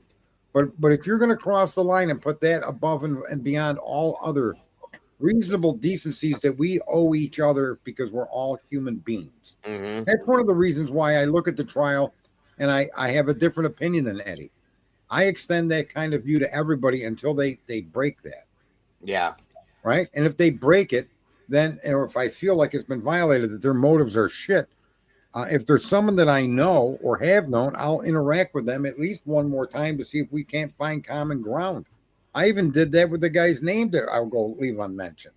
I had a private call with the guy. He's still the same loser he was before and after the call. But just giving people that the decency to see them with dignity and respect, and then let them fuck it up. That's how I view the world. That's why I say a jury and a properly proposed defense will acquit or hang on the conviction of Koberger. Until proven differently, I just see people in a fair manner. I know that might sound a little weird for people, but I see humanity in a fair manner. Even though I say 5.63 billion of people out here are morons, it doesn't mean they can't fix it. Right? Give them the benefit of the doubt. Yes, sir. Well, Hitler is going to have an opportunity to prove you right coming up pretty soon here, Sarge, because if he doesn't make the right decisions in the coming weeks, then it'll be a clear indication that there is nothing fair. That's a good point. Good point. But when we were talking about this the other day, when that court hearing for the dealing with the Dateline and asking for the continuance, I had said that I expect them to be negotiating to get the death penalty off the table. And I guess after more thorough reading of the documents, that's exactly what they're asking for. They're probably going to agree to go ahead with the trial on time if they take the death penalty off. Right. That makes sense. I told you guys when that all hit, that's perfect. The perfect spot for her to put a motion in for something in regards to that death penalty. It would be perfect. So I agree with Jesse. I think that I could see that coming too. Truly. I got to jump down here, but I'd like if you can that interview with the drunk, I don't know, pigeon. Yeah. If you can link that in Discord sometime, no rush. But I'll view through there. Yeah, I'll get it to you, Chart. No problem. I think you'll have a blast watching that. Yes, you would definitely will. Be careful jumping down, Sarge. Don't want you to break a hip. Yeah, I'm not quite to the age of breaking hips, but yeah. That was good. That was good. That was a good one, though. Yeah. You got this, Sarge. You got this. Quiet the whole show, and she kicked Sarge in the nads on his way out. That's how she does it. Well, for that. That's what you get for farting and Make peeing sure in my you hang feet. on to the handrails, Sarge. Yep. Handrails. I got handrails in the bathroom, the hallway, the couch. They're all over my house. She said that's payback for farting in her seat when she's not here, Sarge. That's so awesome. All right. All right, Sarge. I'll talk to you soon, bud. I'll talk to you all later. All right. That was great. Good stuff, Mama Bear. Love it. All right. Real quick, Bree made a comment. She said, I've been working and helping wrongfully convicted people for 6 years now. There are so many that this has happened to. Not enough people know or care to know about it. Yeah, good point. Good. That's why we're sitting here having this conversation, because there are so many, Bree. You're absolutely right. And people don't, the statements where she says there's so many that this has happened to, that not enough people know nor care about it because it doesn't affect them directly. That's a great reason. Thank you for what you do. I really appreciate the fact that there's somebody out there like you that is trying to help people that are being wrongfully convicted, because there's probably not that many that do. So God bless and thank you for everything you do, Bree. We appreciate you very much. All right, let's get through the rest of this one. Let's see here. So one family have missed out to being able to be in the same location in the same thing to really get on the same page. So I try not to mention that and stay within my lane of what is my role. And I'm not trying to just be careful, Stitches, and we'll see you soon. Gear it all to my Yeah, daughter. don't break your hip. It's just I can't speak for other people. Yeah. Steve, before we let you go, just share a little bit with our audience about Kaylee. Kaylee was amazing, hard worker. She was like, she hung out with two boys, her brother and her cousin, and she was right in between them. She wanted to be faster than them. She was that girl that was like really like, she was kind of like this a Punky Brewster type girl, and we missed out on a really smart person that was going to be a little conservative. She was conservative too. She was always looking up stories on child, getting trafficked, and she was telling me that she thinks it's a lot bigger than people understand. So, and we can't replace her, guys. There's no replacing any one of these people. Steve, we're all parents on this couch, and I just can't tell you how much we feel for you, and can't imagine what you're going through, you and your whole family. And I know that you came on the show today because you're hoping that people that might have information, you're hoping that more information come forward. And so we encourage anybody to call 208-883-7180. The phone number is on the screen right now.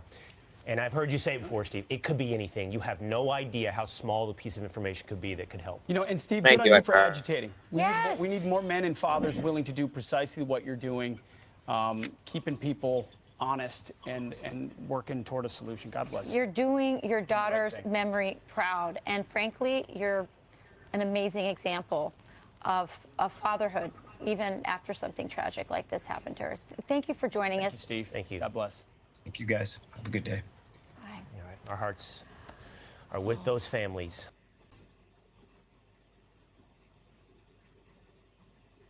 All right, so that's the end of that one there. Jesse, any thoughts? Mama Bear, Sarge, his attention span was wrung out on that one, so I get it. I get it. Anything else, Jesse, with that one? No, I didn't get too much out of that one. Right. Like I said, I don't know. It's unfortunate that my speculation was so controversial tonight, but I think it was misunderstood. People get bent out of shape and defensive about. It wasn't meant to be offensive. It's just certain things are said, just based on the numbers. They say, what do cops say about homicide? Homicide detectives say it's always the husband, right? It's always the husband every time. Understood. And if the husband was actually one of the other roommates, that role, that's something that it's not that far out of the stretch. It's not too big of a stretch to speculate that. And especially when people on the peripherals are talking about it, and like I said, unbeknownst to me, another creator is doing a show about it before we came on here tonight. I mean, there's a reason why people are speculating about it, because there is information out there that would point you in that direction. And you know, I'm not trying to say that I even believe that to be the case. I'm just saying that those rumors are out there. Yeah, and there's people in here saying that you're fine, Jesse, and I it's just another speculative theory that was put out there, and you just decided to discuss it, and I understand, and it's okay, we're good. I'm just looking to explain Steve's comments, and because I truly believe that those comments were not meant to describe the wounds or the injuries. Those were comments about, I think, lifestyle and things that he doesn't agree with.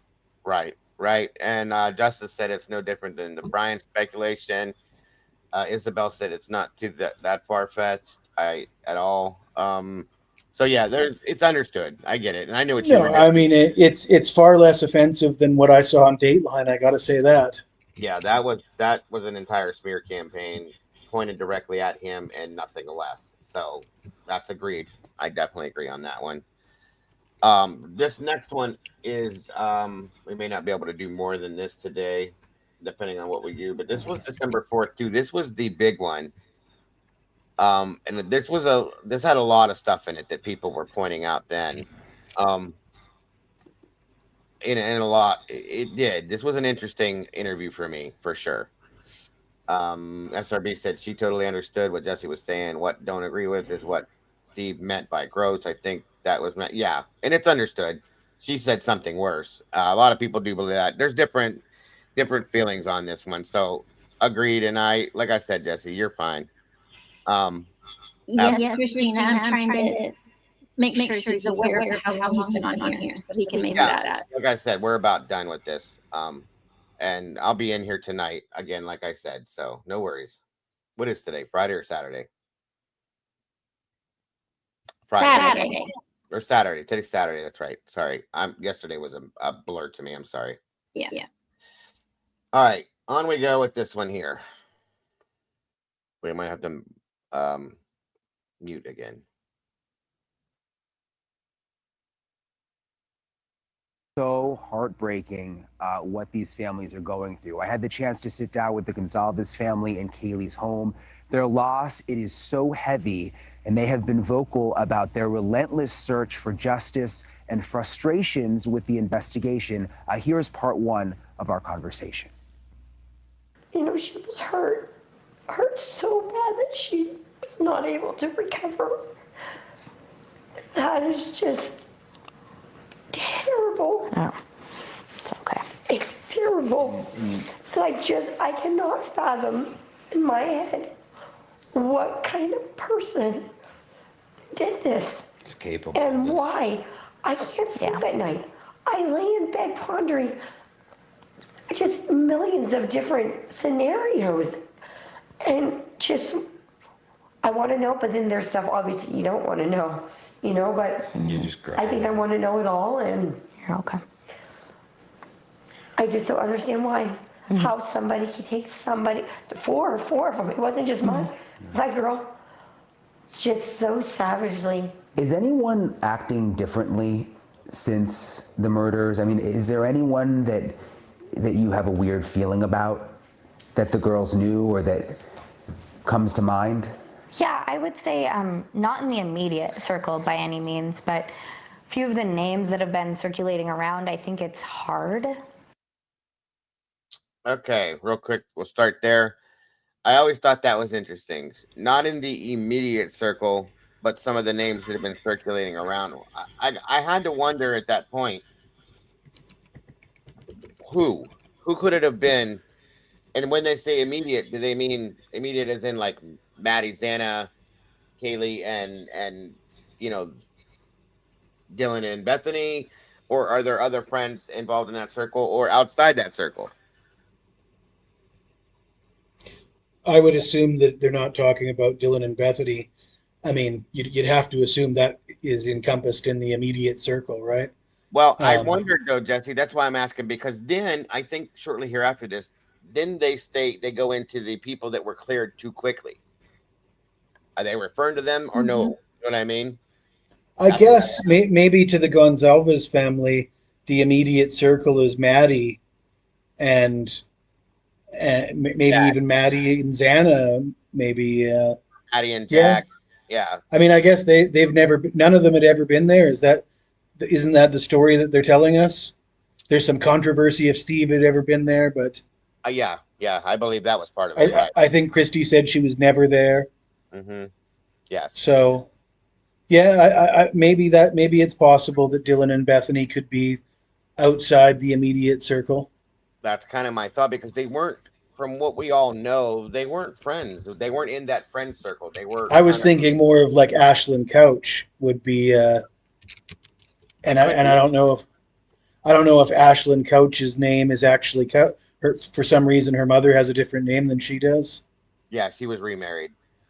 And that interview with her mother, I thought, was highly sus. Yeah, a lot of people have said that too. And some of the things I said about Kim and Kim's loving the attention, I thought Ashlyn's mom was a real lover of attention. Yeah, I grabbed that too. That was my main take from that. Truly, the way she approached certain questions and answers and stuff. Yeah, I agree with you on that one for sure. There you go. Walt brought up Emma Bailey. There's a few other people that I feel that were in a different friend group. There was a Kendra that they were not in that immediate circle. I think the immediate circle to me would be Maddie, Jack Decor. They defended him immediately. Maybe a couple other people. That's the immediate circle. But outlying could have been Dylan. Why do I keep calling her Dylan? Dylan and Bethany and or Showalter or any of these other people. Because like I said, didn't they go into the people that were cleared so quickly? It made me wonder if there's a correlation. You know what I'm saying? So, all right. Mama Bear, anything before we go forward? No. All right.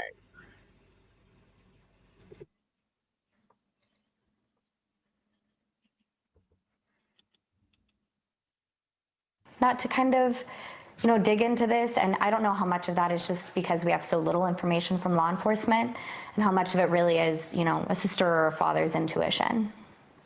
Can you elaborate at all? I don't know. You don't have to give a name, but I mean, is it someone that she knew, or? I have something to say about that. I just feel like there's been a couple individuals that were cleared very fast. That may not, maybe shouldn't have been. And yeah. She had the strong alibi. Just really fast. If you can dismiss. An hour later, and we're like, what? And I don't know. Okay, so those two things went together with this, that alibi thing again, and the people that were cleared way too quick, she's saying within an hour. Jack D's not the one, though, Christina, because they absolutely, in the same interview, defend him wholeheartedly. There's no two ways about it. So that, to me, tells me then at that time, and Christy also says, I don't know if it's this interview or another, that she full-heartedly believed that the person that did this to Kaylee was somebody that was very close to her and that knew her. And the only time that changed is when they arrested Brian. Until then, and she's never taken that back, but that's where she's at now, is Brian. So that's why I question this, because was it, I'm going to say Maddie, obviously not, and Jack Decor and the people that are in that close net group. But does it involve Dylan, Bethany, Jack Showalter by chance? And I think that's got to be Dylan and Bethany. Who else is going to be cleared in the first hour, right? You think about the first hour, like, I mean, maybe some of the kids that were there, like Hunter and Emily, but I don't see there doesn't. It wouldn't make any sense for them to even be thinking about those two. No, that's where I was at with the only people that they could actually be thinking about that I think would be cleared in the. I mean, who could possibly be cleared in the first hour other than Dylan and Bethany? Yeah. I just can't think of anybody. That sounded Anybody really else? weird to me too. Yep. And I mean, even clearing Dylan and Bethany in the first hour sounds crazy. But if they cleared anybody else other than anybody other than them, way crazier. Hunter and Emily, Jack Showalter, maybe they were cleared pretty quick if I remember. But those two, you're right, were like boom, boom.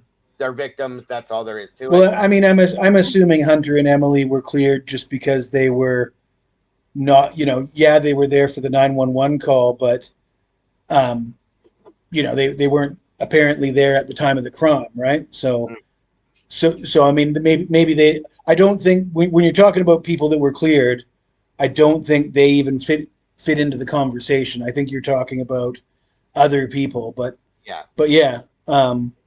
And that's the thing is if that's who they're talking about, why are they making excuses and defending them now? What happened to change that?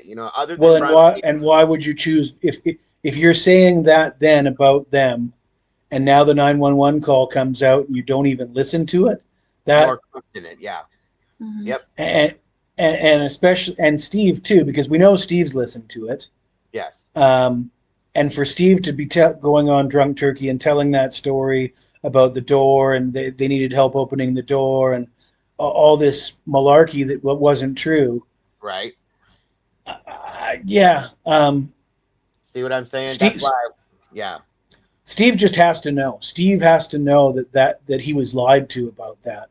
He has to know. He can't really believe that all that's inconsequential. I mean, it would take it would take an awful lot of mental gymnastics to convince yourself that original story can just morph into the current story, and that's going to be okay. Yep. Yes, sir. That's the point I wanted to make with this, because that's kind of how I feel at this point. And now, like you said, now they're making excuses for these two. They're excusing and defending. That something's wrong. There's something that it just doesn't.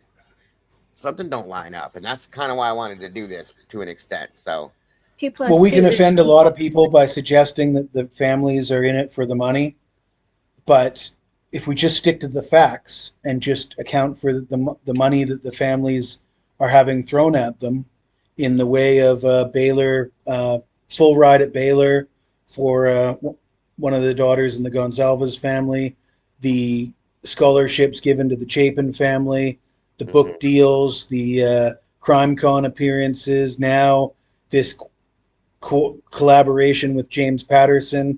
I can't imagine that that's free of charge. I mean, there's got to be some financial gain tied into that. Yeah. Otherwise, why would they be? You know what I mean? Agreed. So, I mean, and that is what it is. I mean, I know people are going to say you're victim blaming and blah, blah, blah. But the fact is, money is being thrown at these people. And why?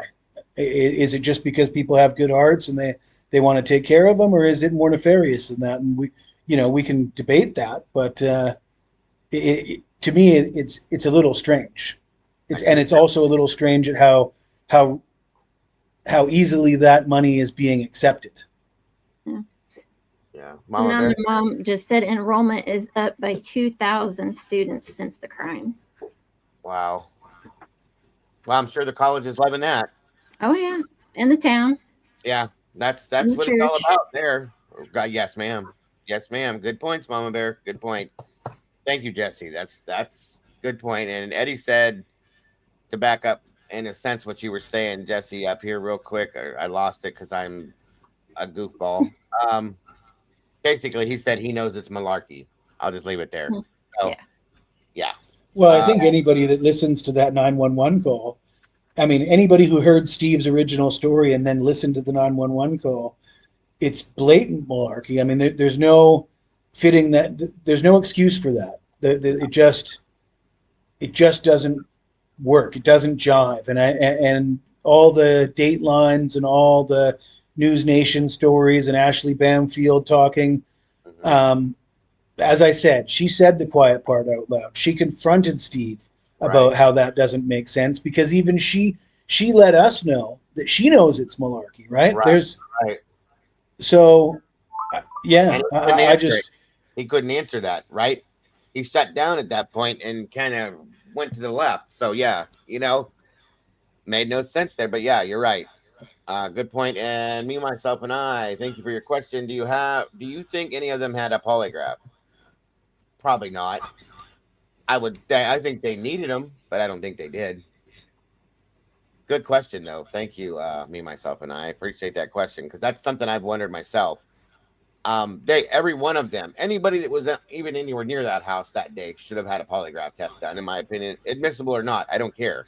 It will tell its own story in that sense to me. So it should have been done. And they probably didn't because they're not admissible. So what's the point? And they're easily faked.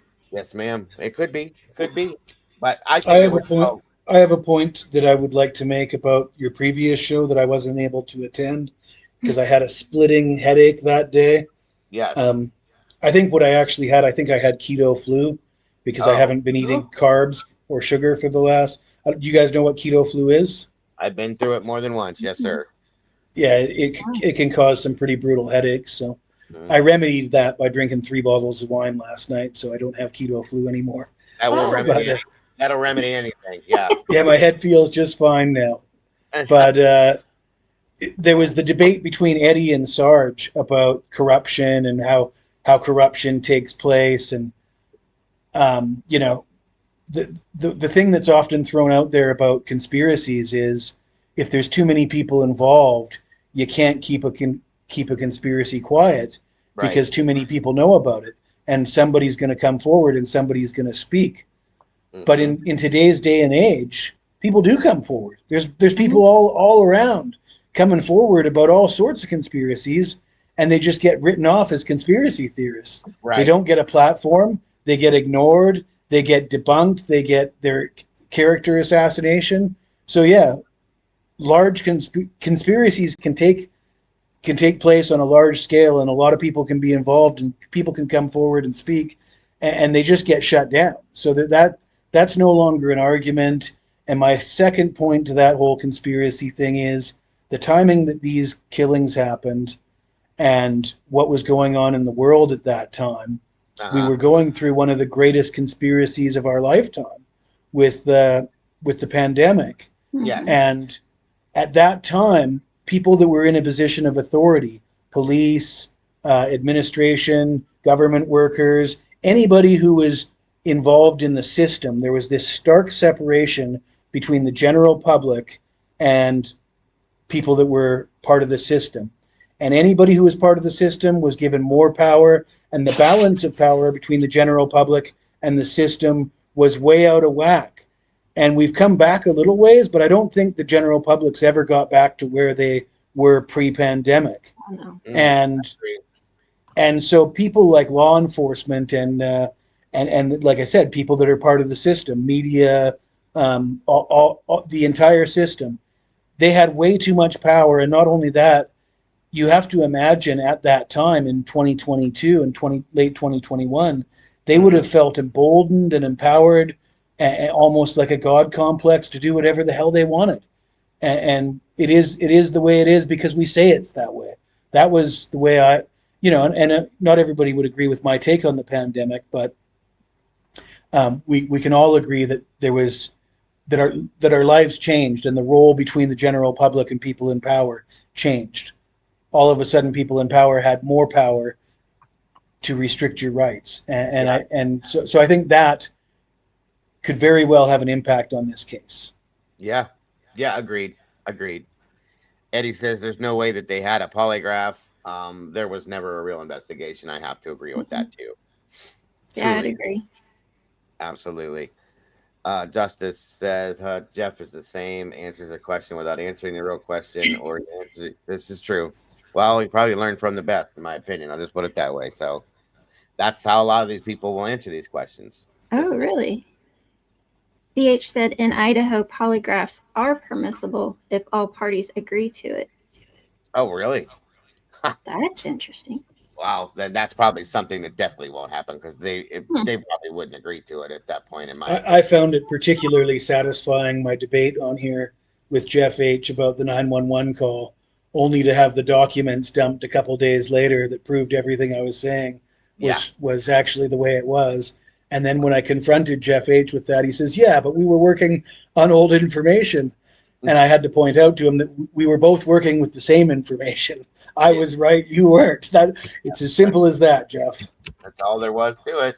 No other way to look at it. So agreed. Interesting though. That was kind of ironic And that happened. I'll caution the people that that took exception to what I said today, that history tends to repeat itself.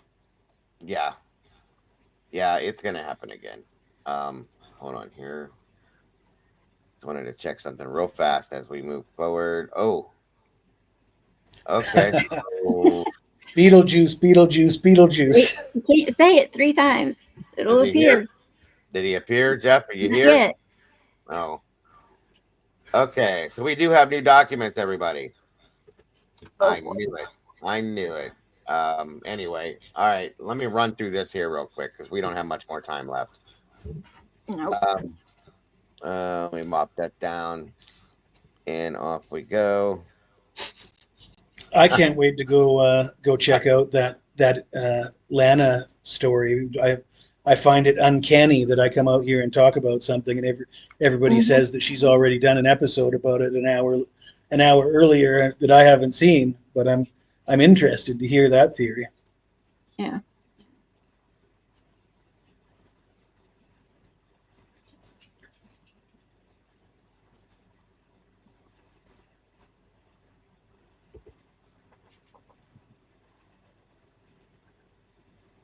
Anything about those individuals. I just know they were people that definitely should have been looked at, and yeah.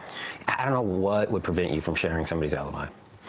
Yeah, I think that's what we're struggling with. So it's like, we know what we know. We've, fought for Jack, Kaylee's boyfriend, and, we still stand that way. So I did just kind of want to clear that up while we're talking through this ambiguity that, that's not what we're honing in on here.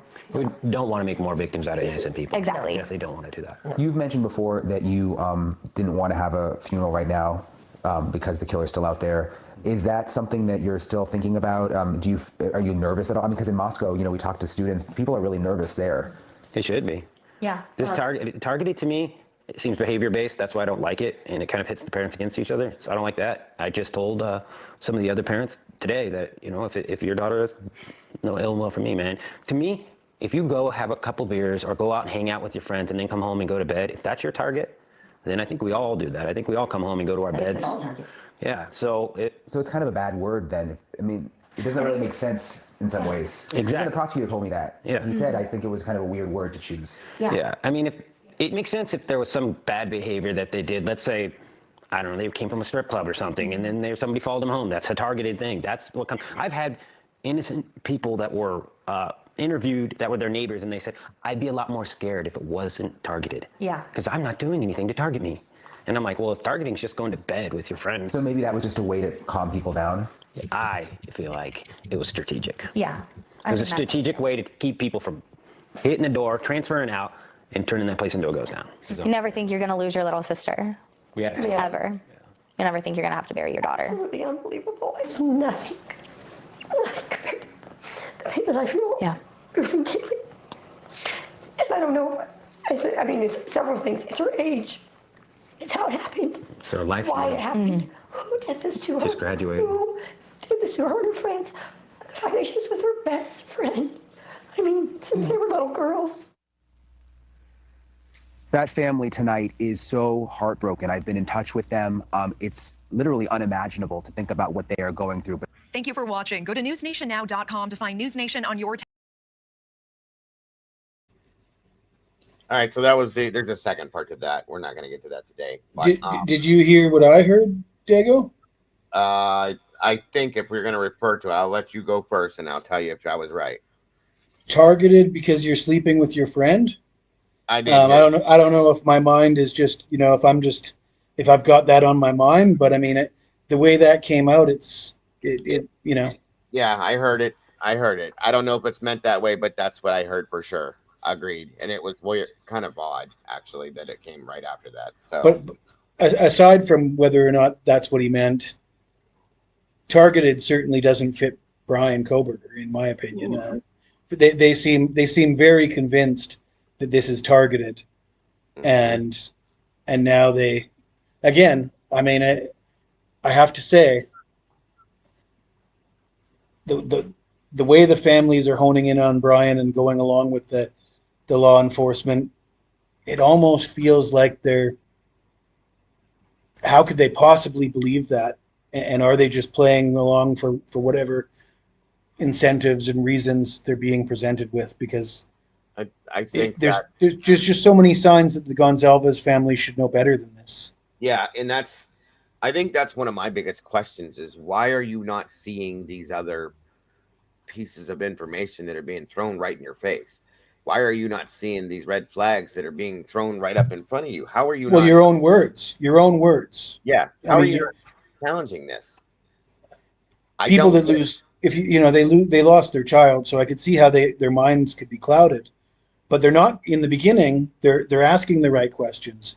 They're saying certain things. They're seeing things a certain way, and somehow, right out, and the timing is, oh, somebody's bringing up Jeff H again. He's going to come for sure. Anyways, Rolo, you're grounded. The timing is right when he got in trouble with the FBI when he was going to meet that informant in that hotel room, right? And he wasn't going to talk to that guy about Brian Koberger, was he? No, not at all. He was barking up a completely different tree when he was going to talk to that informant. That informant it has nothing to do with Brian Koberger. That's why that's so interesting to me because and why I want to. He was threatened with jail time if he. And then immediately following that, he changes, he does a full about face and goes full guilter on Brian Koberger. Oh my God! We did it. Oh my God! He must have his people telling him. There's radar. Jeff, you got radar going on, brother. You got radar. That's all I can say. Oh my God! Somebody said it 2 times. There he is. Good to see you, Jeff. But yeah, that's it right there. And Eddie said it too. He said, they're Alicia. Good job, guys. You're just in time for the end of the show, Jeff. Yes. Like Nellie said, why isn't he seeing that this is damaging his daughter's case? Right. And then, Eddie said going along with the narrative, but why? What is the reason why you're not asking these questions, Steve? Why are you not challenging what these text messages these girls put out, the phone calls, the delays, the fact that they didn't dial 911 until this happened? Why are you not asking why? As a parent, how are you not asking why? Yeah. I don't get it, guys. I just don't get it. Phenomenon that because culprits are from wealthy families who can get their kids out of the country. It could be. That could be. That's a good point from Phenom. I can never say her name. Phenomom. There we go. Anyway, I feel like I should say do from Phenomom. You know what I mean? But anyway, yeah, it's interesting.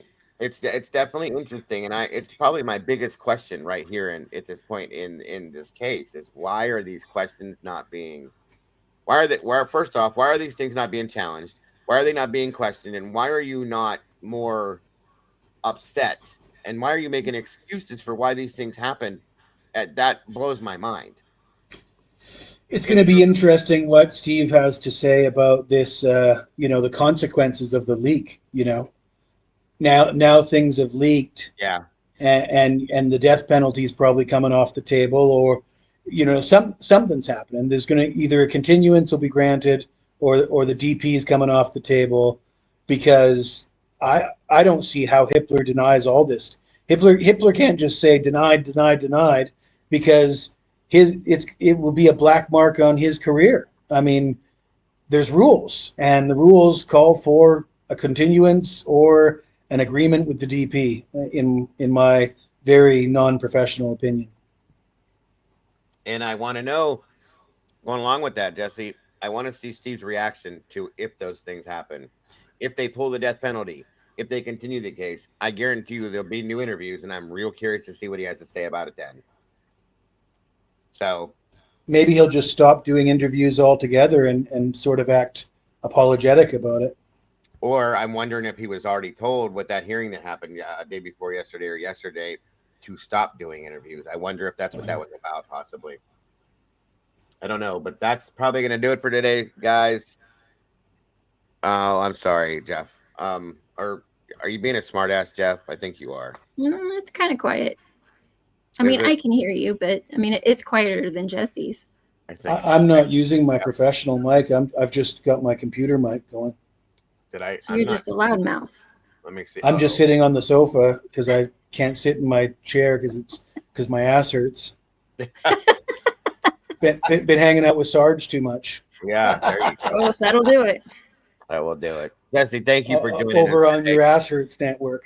Yes, your ass hurts. Your ass hurts news network. There we go. Is that any better? How do I sound now? Any louder? Sounds the same to me. Okay, so this Dateline show isn't the first one to leak all this stuff. Well, you're right, Nelly, but this is the first time that they've pinpointed such dark stuff at one specific person and just stayed on that. And it's still horrible either way. And it's been just a mainstream media character assassination. Yeah, that's all it was. Absolutely. I mean, if you just read the court documents, it's very well described in the court documents about the way the music is added and the way they take rather innocuous things and add dramatic music and put it in a context that makes it look terrible when really it didn't need to be that way. I can agree. Yeah, I can definitely agree. I mean, when you really think about it, aside from the porn searches, I think that was really the only thing destructive to Brian that hurt Brian, I think, was the porn searches. And even then, I think that can be taken out of context too, because, why would somebody search for that? It doesn't necessarily mean that was his fetish. Maybe it is, but that's, again, a lot of people have weird kinks. Doesn't make them bad people.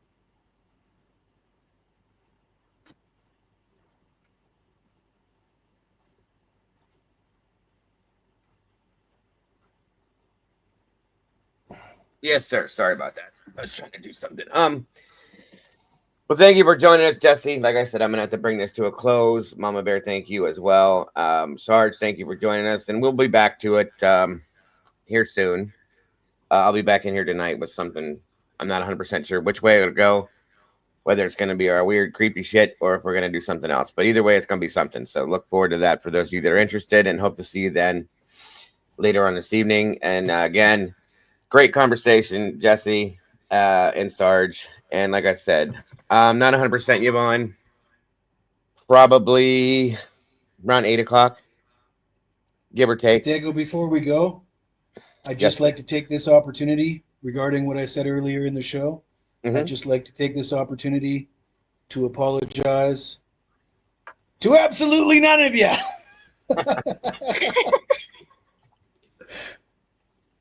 I knew like Conor McGregor. I knew you were building up to something. Yes. Anyways, thank you for having me, chat.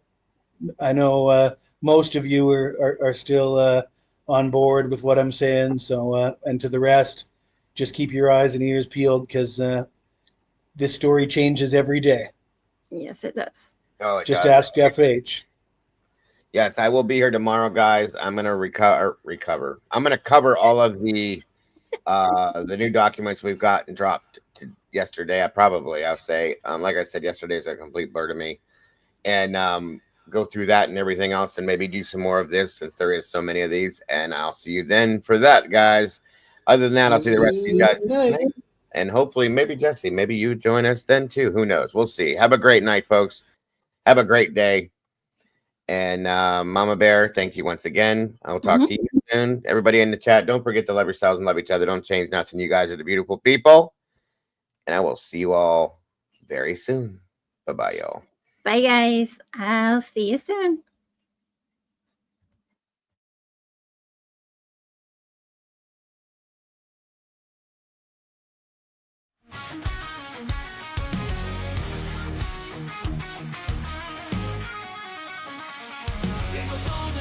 Typing at the speed of light, hunting down the shadows, bringing wrongs to right, digging deep in the data facts, sharp as a knife. With every single story, he's fighting for a life. Life's a journey.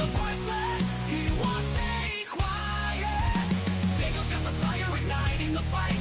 True crime revelation shining through the night. With every victim story, he pulls at the strings. A hero in the darkness, hear the truth he brings.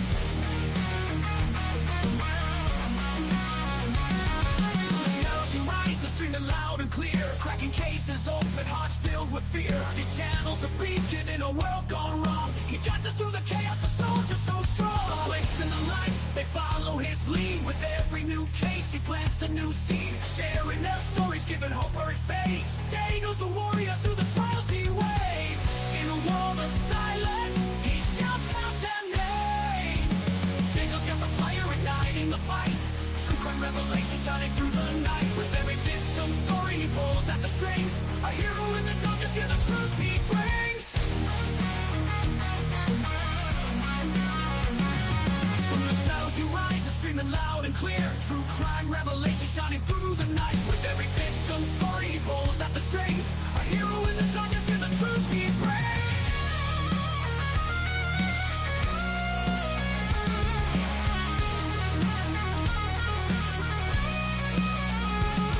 From the shadows and lawless, he won't let us fall. Bringing the truth out, answering the call. For every soul forgotten, he's here to stand tall. Tangle the genuine, he'll always give it his all.